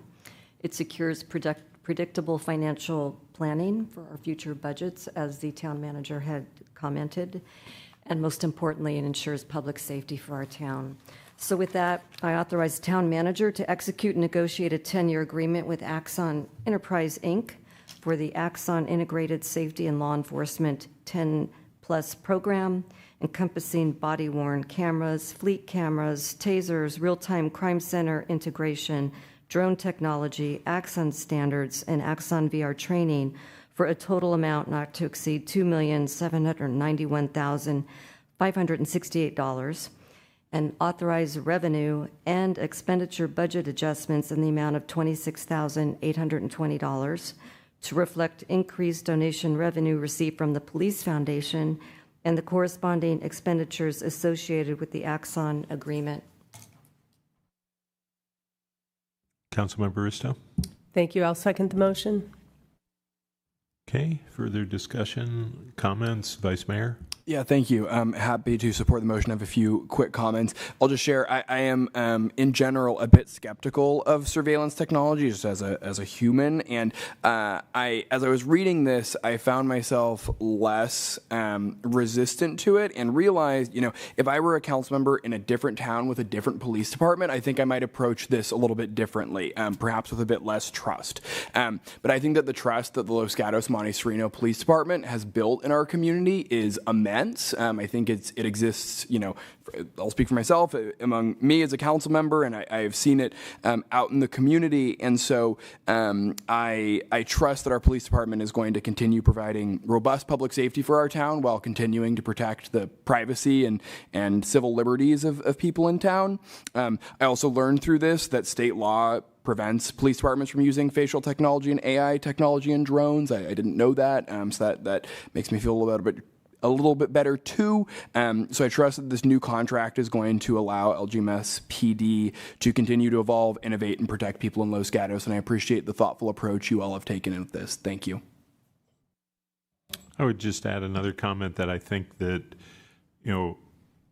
the Los Gatos Monte Sereno Police Department has demonstrated a commitment to transparency and has gone beyond other communities in terms of being transparent about flock information. I was able to find some of that online, and also has articulated a policy of very limited sharing of information, and has been very cautious about that, and has taken a position that goes beyond what other agencies have done in terms of protecting the rights of our citizens and having that balance and trade-off for security. So there are, I believe, concrete actions that our police department has taken to earn that trust. So with that, I will call the question. Councilmember Badami, did you have another comment? Okay.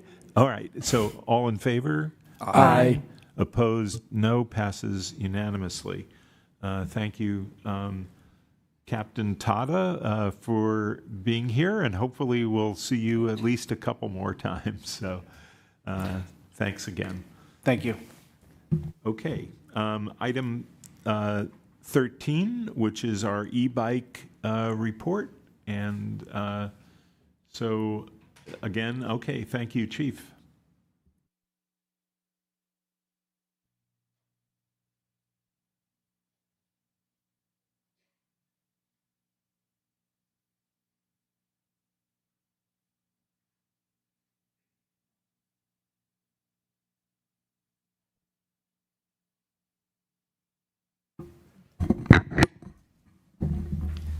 Good evening, Mayor and Council. Jamie Field, Chief of Police, and before you hear this evening is an informational report on e-bikes. And this is follow-up to a conversation in September, mid-September, that was brought forward, requesting for some more greater awareness surrounding some of the education, the prevention, and the enforcement that the police department has been involved in the community. The goal tonight is to summarize what the department is doing both locally, some of our regional, statewide involvement to improve e-bike safety through education, enforcement, and legislative alignment. And you probably saw some of that in the staff report this evening. The effort is primarily focused on protecting youth riders, promoting responsible use, and maintaining safety through strong collaboration with schools and the community partners. But before I continue, I wanted to at least go over some of the basic terminology that we're familiar with, and hopefully you may have in your packets the pamphlet, and I also placed some in the lobby as well for anybody that came tonight, and they're being provided immensely throughout the community. But I want to at least provide an understanding of what e-bikes are, and that's defined in our vehicle code under 312.5, and it states that e-bike is a bicycle with pedals and an electric motor under 750 watts. It further goes into defining the different classes of e-bikes, because we know that there's a class 1, 2, and 3. Class 1 and 2 are either pedal assist or throttle assist, and they're meant to be limited at 20 miles per hour. Class 3 is pedal assist up to 28 miles per hour, and the riders must be 16 or older and wear a helmet. Anything that exceeds these limits often is called an e-motorcycle, requires registration, licensing, and insurance, and isn't legal on the paths or sidewalks in town. Many of the local concerns stem from some of the aftermarket e-bikes that we see that have a lot of modifications to them. And just to note, I don't want to represent that I'm an expert by any means on e-bikes, but I've certainly done a bit of research on this. My role primarily this evening is to provide a public safety effort and balanced enforcement. In terms of what we're seeing locally in Los Gatos, it's quite a bit of increase in ridership, and that's primarily around the schools. We saw that with the start of school, and that's why we put really focused enforcement out at each one of the schools to offer education, balanced enforcement as well, right at the beginning of school, the first week of school, and following into the week after as well to give some awareness. This isn't just a Los Gatos challenge. This is a statewide and nationwide challenge. In speaking to some of my counterparts that have colleges nearby, it's even impacting them much more because of the mobility that these devices offer, especially we may not have other mobility options. And with the choke points coming into town, this is an opportunity for kids to get to school potentially a lot quicker than other modes of transportation.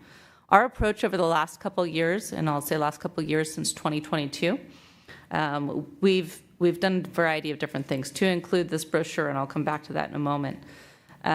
We've also worked with the Youth Commission to take a look at the ordinance, and that's in Section 5 of the ordinance. And we included e-bikes because it did not address e-bikes in there.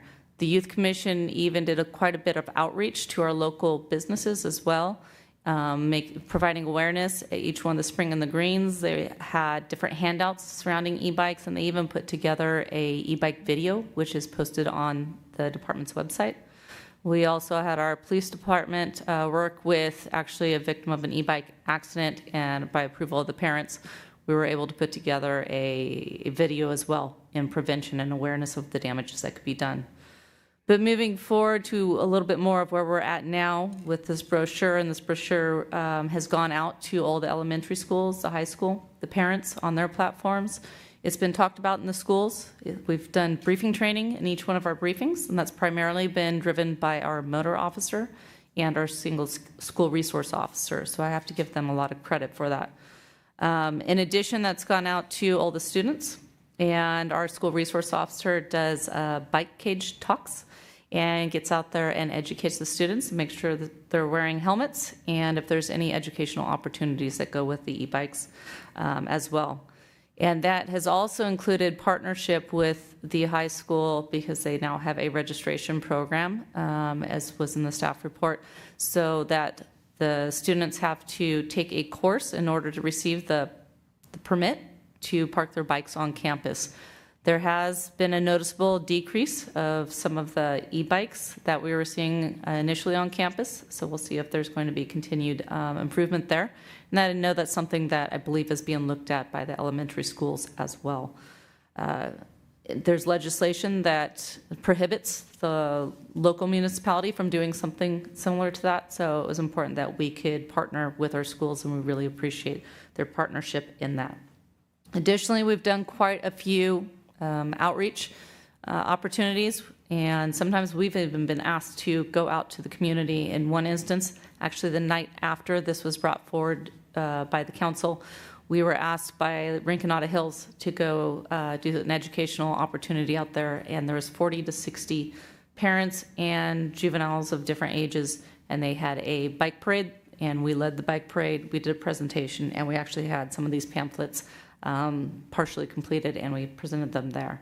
I've actually gone myself to both Lions, Rotary, and Kiwanis, and provided informational sessions on e-bikes and other related matters this year, and partnered with, obviously, Safe Routes to School, Wendy Riggs, and any other opportunities that we can find to make sure to get this information out there. So it covers a lot of our enforcement and the partnership as well. Last week, we had 2 e-bike related incidents. One of them did involve an accident, and I just want to share that when there's an incident involving an e-bike, the impact is not just to the e-bike rider, it's to the parents, it's to the witnesses. In this case, there was a vehicle involved, the driver of the vehicle, the impact to them, and our officers, who most are parents as well. None of us want to go to one of those accidents involving youth from our community, or any accident in general. And in this case, it was involving 2 youth under the age of 12, thankfully wearing helmets, but riding on sidewalks in the wrong way on sidewalks. So getting this information out there and education is absolutely critical, and involving the parents as well. On the following day, last week, our motorcycle officer, he observed somebody on one of the e-motorcycles and doing the wheelie that maybe some have seen in our community or others, and was able to actually catch up to that individual who is a juvenile under the age of 16, and take appropriate action, and had the parent come out as well, and so holding some accountability there. So when the opportunity does present itself, we do take action. Catching up to these devices on 4 wheels can present challenges, and we want to make sure that we have the community safety in mind. So as a parent of an elementary aged child, it really makes me concerned when I see juveniles out there riding these bikes that are operating at speeds that vehicles do, and we know that they don't have the training, the experience, tools, or maybe life experience to be able to navigate these safely with the vehicles around them. And really, the safety starts at home. So while we're trying to do the enforcement, get the education out there, we really are trying to reach the individuals that are putting these devices into the hands of the youth or writing them themselves, and hopefully being role models in the way that we would hope. I mentioned legislation earlier and listed some of the legislation in the staff report. AB 1909 does unify bicycle and e-bike laws. However, it does prohibit us from being able to do registration programs as a municipality, so that's where we move towards the school-based model, and so I really commend our school resource officer on that. AB 1778, actually many municipalities are monitoring. That's the one that's up there in Marin that puts some restrictions on the riders, particularly around the age and other safety education requirements. And there is some potential interest in the opportunity to expand that, but we will have to see what 2026 holds. And I listed out a couple others, but the one that I definitely want to make note of is AB 875 that goes into effect January 1 of 2026, and that adds a couple additional sections to the vehicle code that will allow officers to actually tow these devices. That was something that did not exist before, and not only can we tow, there's also a fee that goes when there's a release fee from the police department. There's a release fee from the tow company as well. And additionally, there's also a educational aspect to that. Several years ago, CHP was legislatively required to put together a educational platform on their website in AB 1946.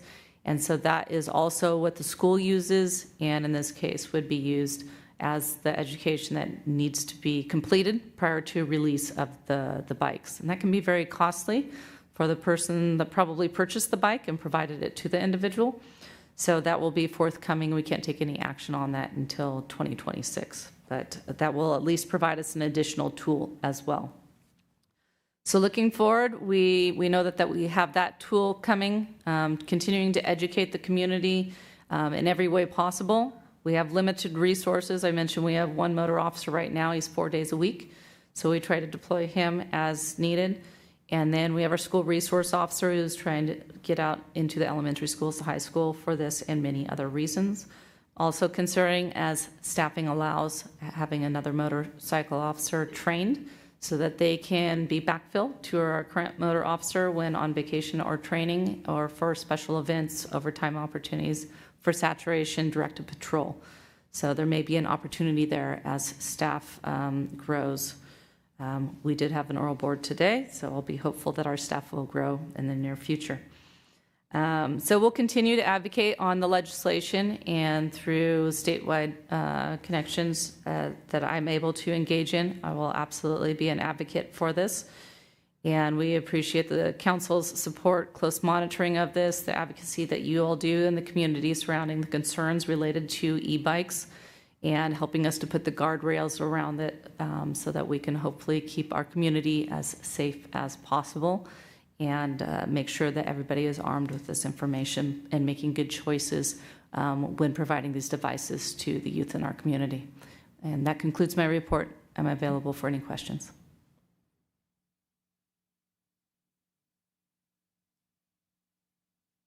Vice Mayor?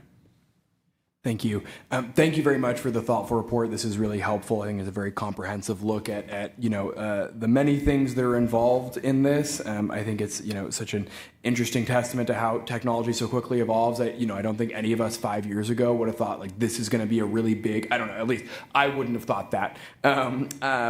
So I really appreciate all of this. I think the registration program, like you said, that the high school has rolled out, already started implementing, and I've already heard really good feedback on that. When Councilmember Risto and I came up with our sort of proposal, I had thought that was going to be the hardest piece to get in place, and can claim very little credit, but it happened very quickly, and I think is fantastic. I have a couple different questions. I'll start with one. I'm curious, you talked, and I appreciated the sort of list of different state laws that are, on the books or being proposed. Do you have any thoughts on any changes that are not currently proposed that could help Los Gatos? And you could, if you don't have anything that comes to your mind. I'm also happy to talk, in the future about this. But I ask because our state assembly member has noticed this as a big issue for both Los Gatos and Santa Cruz, and so she's very interested in helping us on this. And so I'm curious if there's anything in particular that comes to mind. Yeah. Thank you for the question, and I'm aware because Santa Cruz is significantly impacted by this as well, and there's a number of other communities. I mentioned that AB 1778 is really being monitored because I think that's a model that other communities may like to adapt to or include. So that might be something where if there's an opportunity to open that up to have other communities opt in. I believe that may be a pilot program somewhere to 2030. I don't remember exactly, but when I had looked at it, it was somewhere along those lines.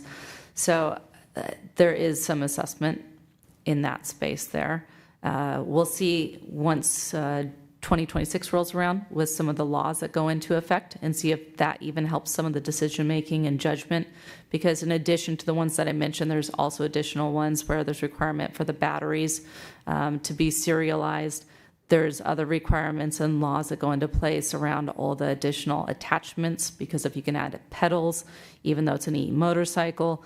One of the challenges is these become such complex devices that you really need to be a specialist in this area.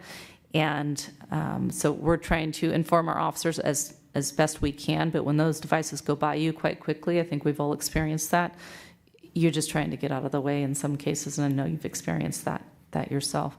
So I have been in contact with the Assembly member on interest in this matter, and as thoughts become available, there will definitely be those conversations. Okay, thank you. I'd like to take public comment at this point. I have one card, Gus Hu as Seuss.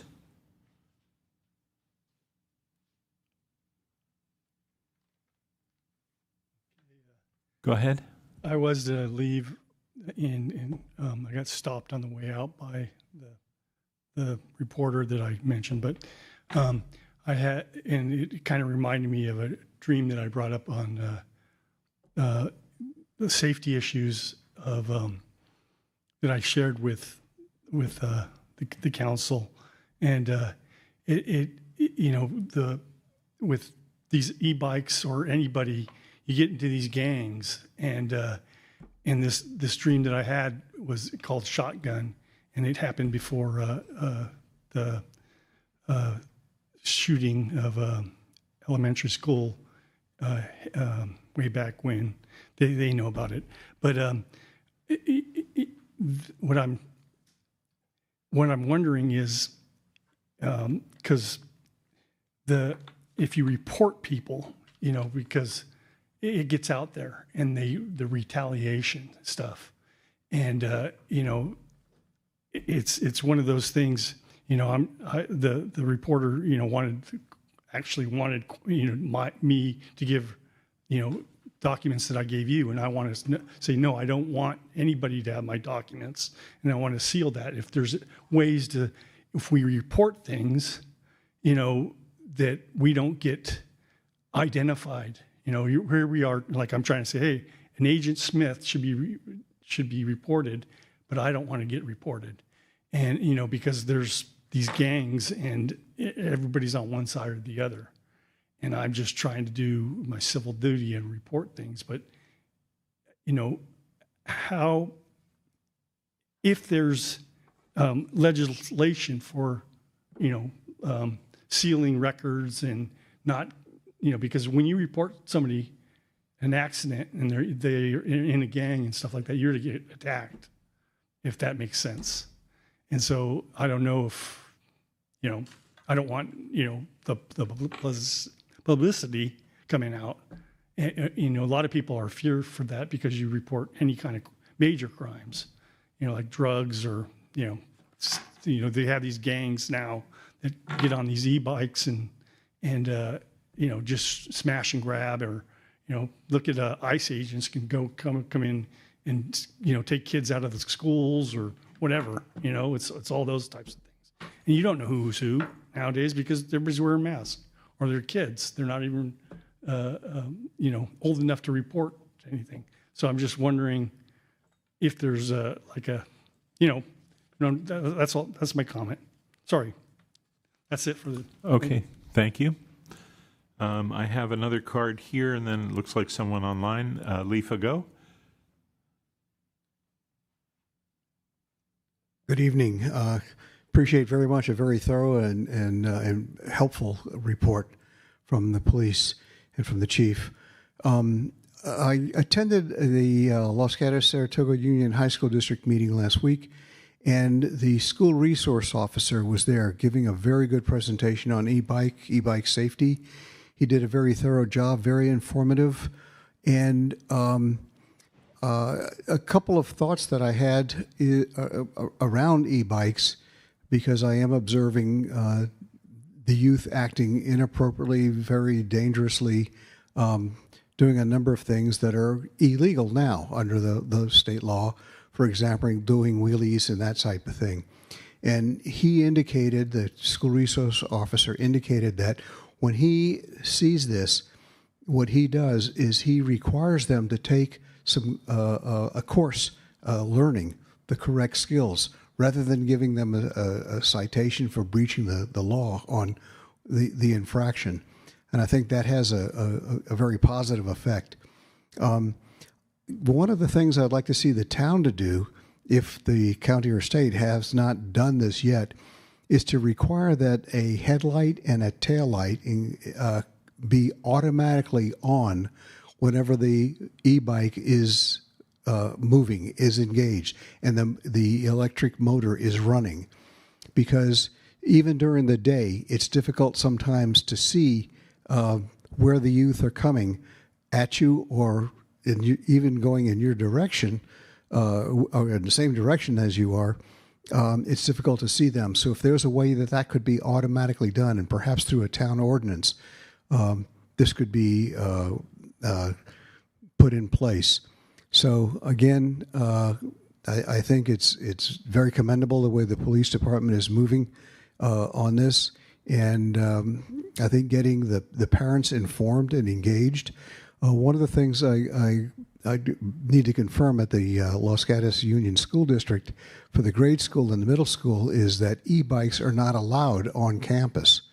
I don't know if that is true or not. I've heard conflicting stories about that, but I think it would be helpful, because some of our neighbors were thinking of getting e-bikes.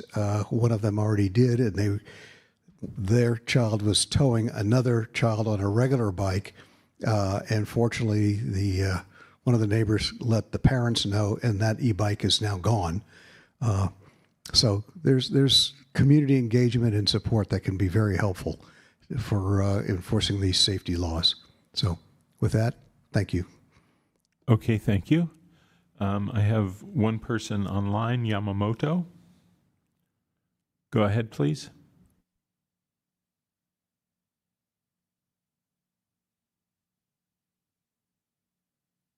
Oh, thank you. Can you hear me? Yes. Okay, great. Let me see. I just want to say hello, and hi, town manager, counselors, and police department. Thank you so much for all your work and the information you've done. It's really beneficial and helpful for the kids to know where they stand and how to handle these bikes. And I think it's going to be an eye-opening experience for the parents as well, because there's been a tremendous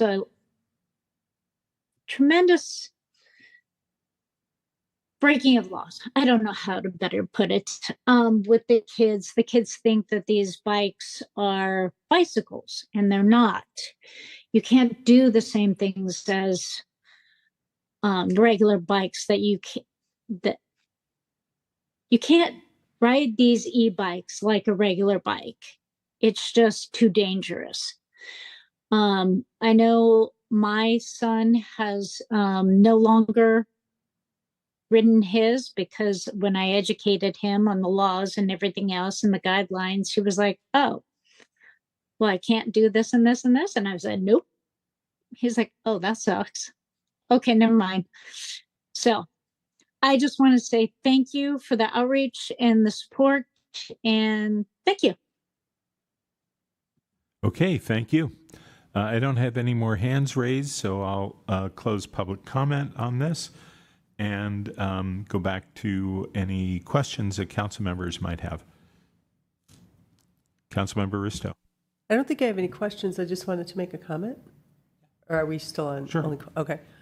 First of all, I really appreciate the report and just the way the community has kind of come together. I think through the school resource officer and the police department, the amount of work that's been done and the amount of collaboration is just incredible. I think state law will catch up with where it needs to be, but the work with the high school, where we can't require people to register their bikes, I think it's just absolutely perfect that the high school or any of our schools can say, well, this is our property and only legal bikes can be parked here. And so I think that's a perfect mechanism to decrease the purchase and use of illegal e-motorcycles. And I think as state law evolves, if the Marin pilot becomes state law, then there will not be children under the age of 16 on Class 2 e-bikes. And so that will further enhance safety and reduce misuse. I have been talking regularly to one of the Los Gatos Union School District trustees, Dan Snyder, and what he was proposing and pushing for is that there be registration of bikes at all grade levels. So I think and I met with the assistant superintendent last night, and I know tonight at 6 o'clock there was a meeting at Fisher Middle School for all grade levels in Los Gatos Union School District to learn about what the rules are, what the registration requirements will be, and they're planning to do registration at the elementary and middle school. And I think the timing is great because we have Black Friday coming up. There are parents who may be thinking about, oh, what am I going to get you for Christmas? And I think redirecting parents so that they understand what is or isn't legal, but also I think a lot of parents aren't thinking logically about what it means to be on a bike that can go 40 miles an hour or frankly 20. And so I think just coming at it from all different directions with the lens of we are trying to keep our youth safe. We're also trying to keep anybody walking on the sidewalk safe and everybody else. But from the top level of safety, it's not taking away fun.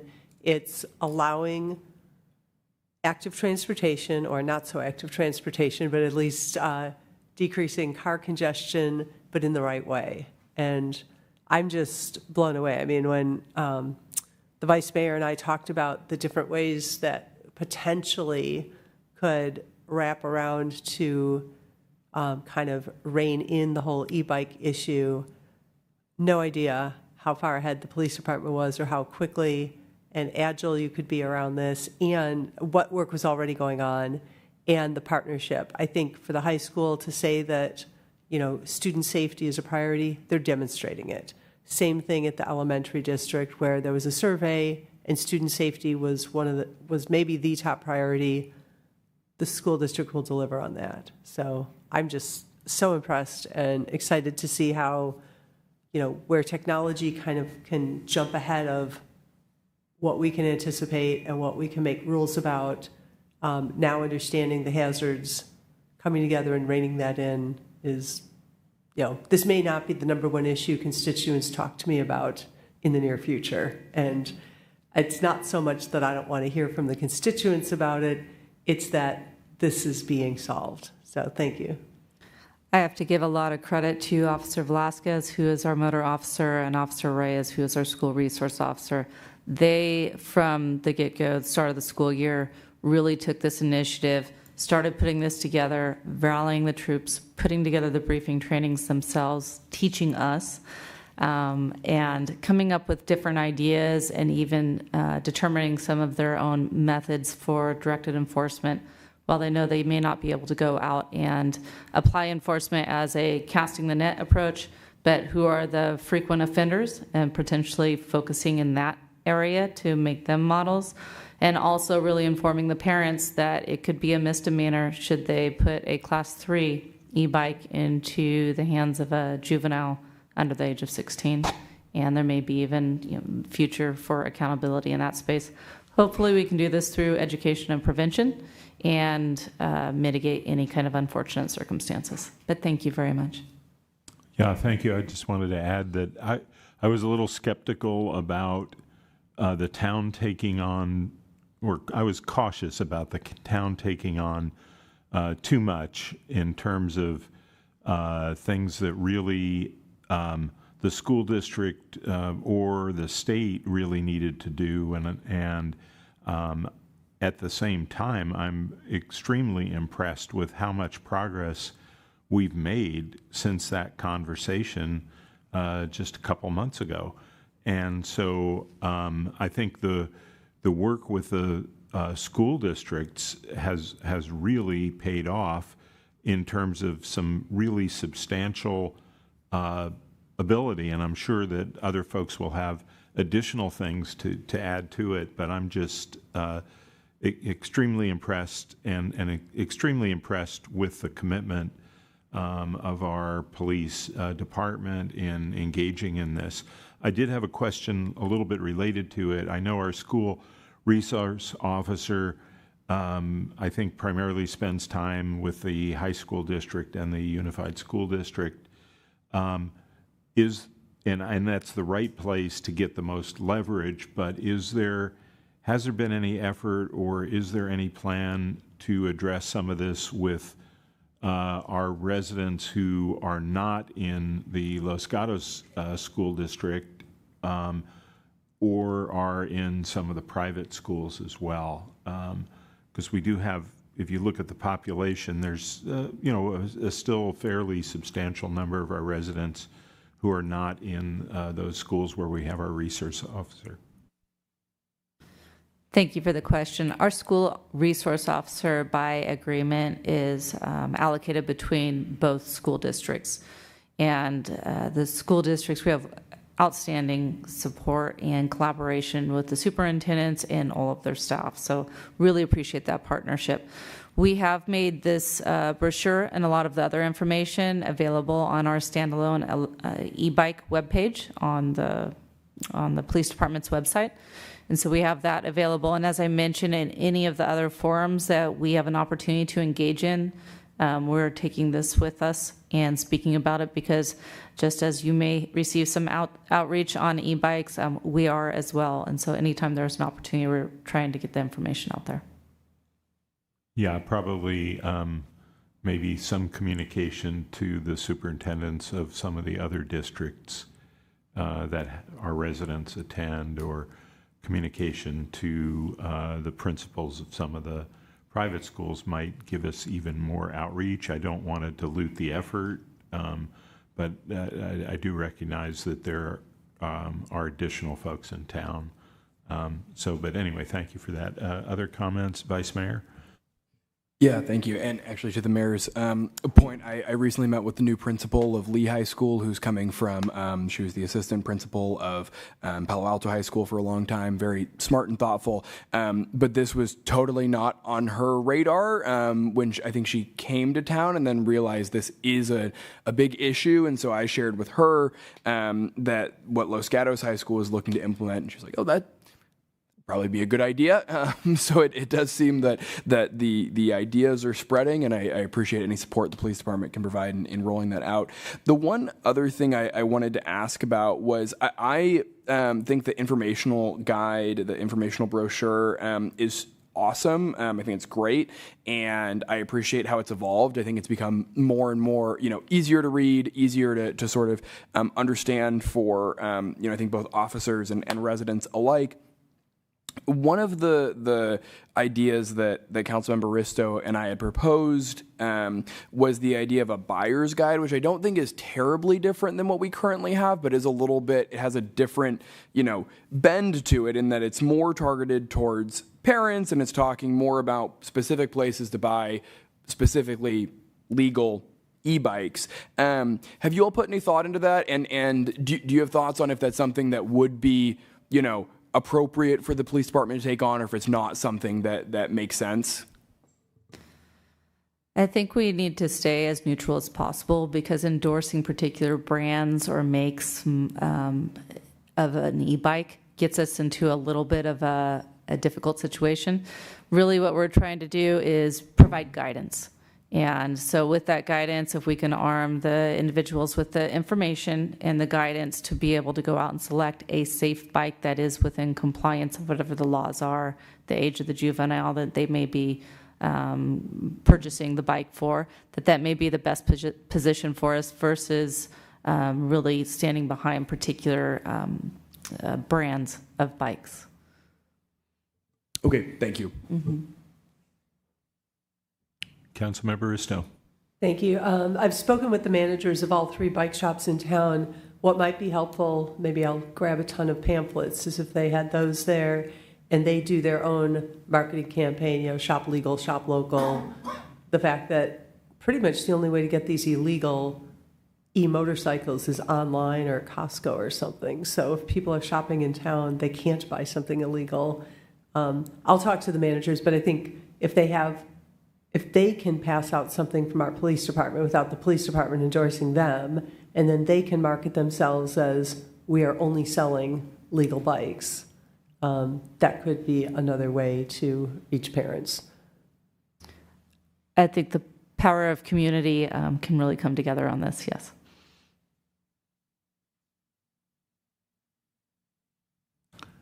Okay. Any other comments? Town manager, looks like you're getting ready to say something. I just lastly want to thank the chief. You will notice tonight the full administrative team is sitting here. Heather St. John, Captain Borromeo, Captain Tata. The 2 items that they're bringing forth have taken a significant amount of time and effort, and the chief does an amazing job with the department and the department staff working together to provide key critical information to the council. I just want to recognize the entire department for that effort. Okay, thank you. It's very much appreciated by every one of us. And it goes to community policing beyond a lot of other things that you think about. So, okay, anything else on this item? Okay, so I will close this item and we will move on to council matters. And I will start at the far end, Councilmember Rennie. Thank you, Mayor. So since our last meeting, I attend the Silicon Valley Clean Energy Risk Oversight Committee. Since it's confidential, I have nothing to report from that. Same day, that was 10/22, I attended the Valley Water Advisory Commission. The big item on that was a report by a contractor, kind of 2 things. They were analyzing whether water rates were a burden or not, and through a whole bunch of analysis, which I think kind of had a trigger level of around 2% of income, that it pretty much said that as is water rates weren't considered a burden. And the other piece that they were looking into and were going to do more work on was the elasticity of rates. If rates go up, does usage go down, kind of thing. And the engineer in me kicked in, and they were averaging their numbers too much, I think, to be useful, and I was encouraging them to break the numbers apart. For example, if you're looking at whether rates go up, you need to think about, well, is it houses that have outside watering, which is a lot more discretionary, and if you mix it in with all the multifamily, which doesn't really have as much discretionary, you may miss that. And there's a seasonal component too, if you think about it. In the summers, when you really got the discretionary watering, but if you average it over the year, too much averaging is not worth much. So that was a lot of the discussion that went on there.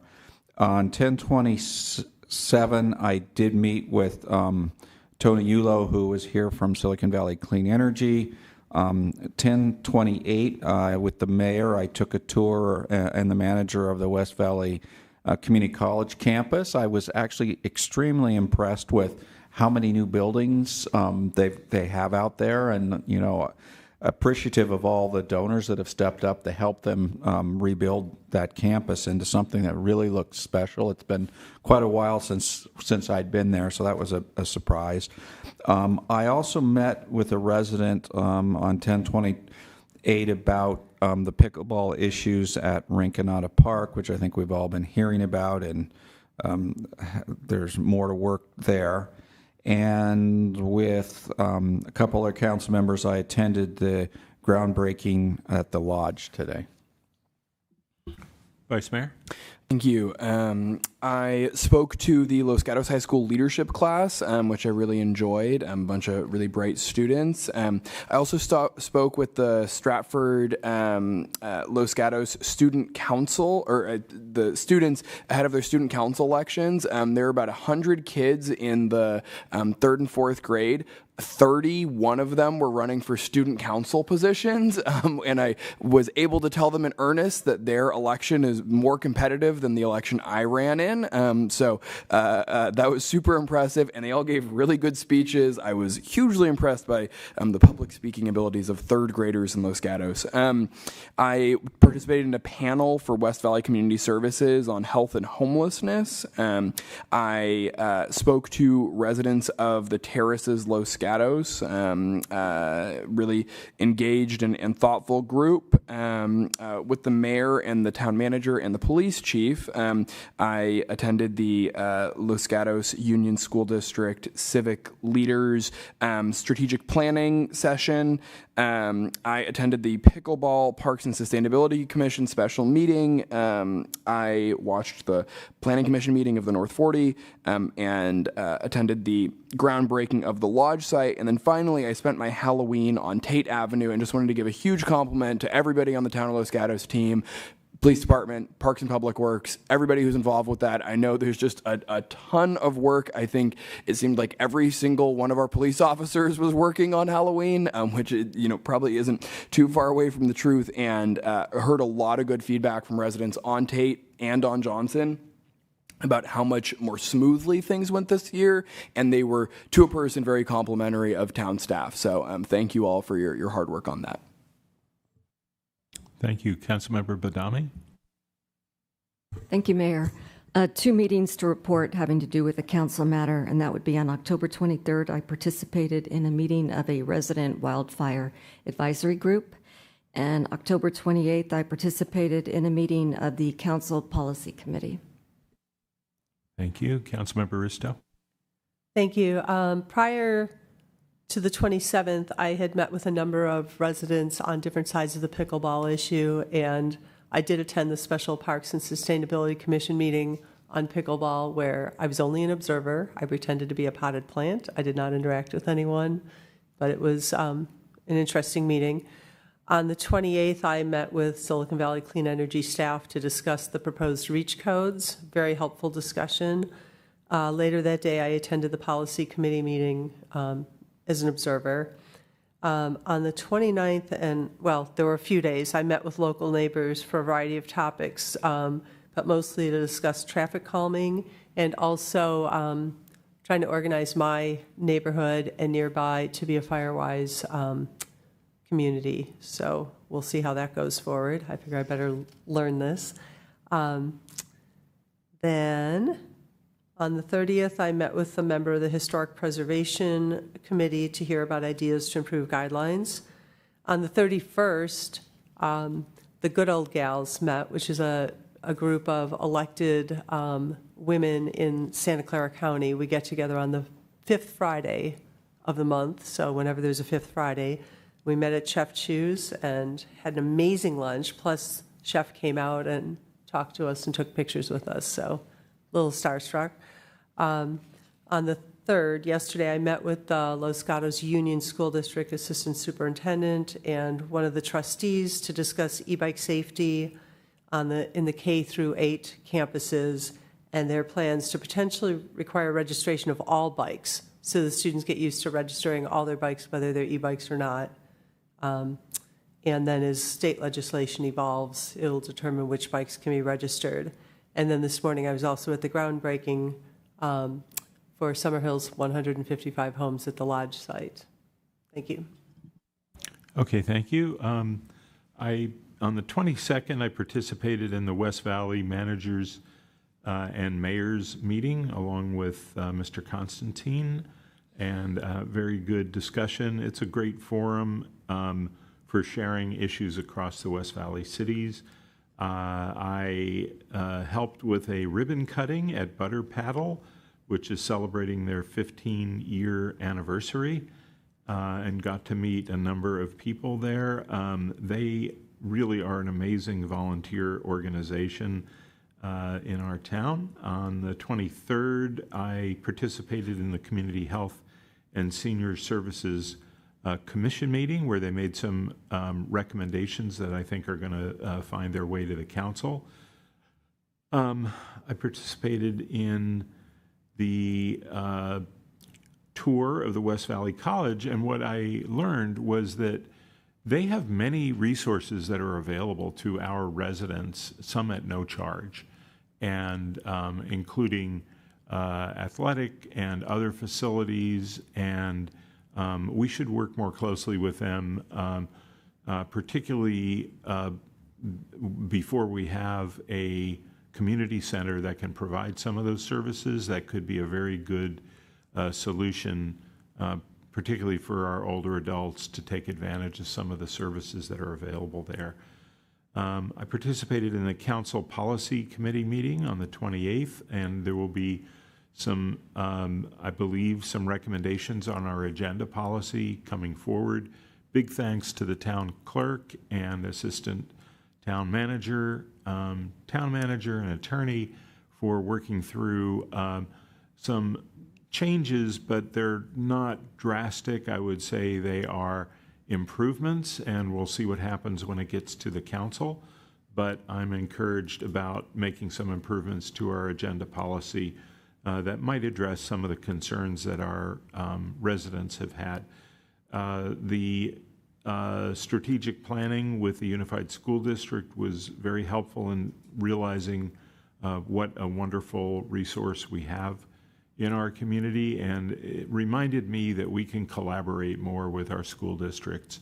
We always think there are very hard lines between them, but they are the same people who are our residents, and so I think finding ways to collaborate with our school districts really should be a priority. I participated again with a ribbon cutting at the new incident command post at Pacific Clinic property, and they demonstrated some really great technology for communicating from the field to our emergency operations center. And then let's see, that's pretty much it. I think I must have had a couple of those Gatos Thrives meetings, but nothing substantial to report there.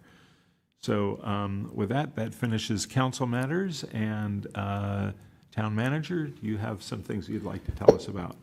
Just a brief point, since most of what I was going to say was already discussed. On the topic of West Valley College, it was amazing to go back to a campus that I attended when I was here in 1994 and to see it after 3 bond measures and $1 billion of investment from the taxpayers. What an incredible transformation, making this district one of the best resources out of the 72 community college districts in the state. It's just absolutely amazing. And we have been partnering with the college. Most recently, all our senior staff attended a full-day planning session at West Valley College in one of their new buildings, all offered to us for free as one of their partners to be able to perform that with the latest technology and whatnot. So we are continuing to grow that partnership with the college. And then lastly, I attended a regional wildfire planning session put on by Congressman Sam Liccardo with our emergency manager, Chris Todd, and a variety of representatives from other agencies, including the town or city of Saratoga. With that, I'll turn it back to you, Mayor. Okay, thank you. Town attorney, do you have a report or Thank you, Mayor. anything Yes. from closed session? Yes, just that the town council met in closed session earlier this evening to discuss 2 items. One was anticipated litigation pursuant to Government Code Section 54956.9, and the other was employee performance evaluations for the town manager and town attorney pursuant to Government Code Section 54957. and there's no reportable action. Okay, thank you. And so with that, this meeting's adjourned.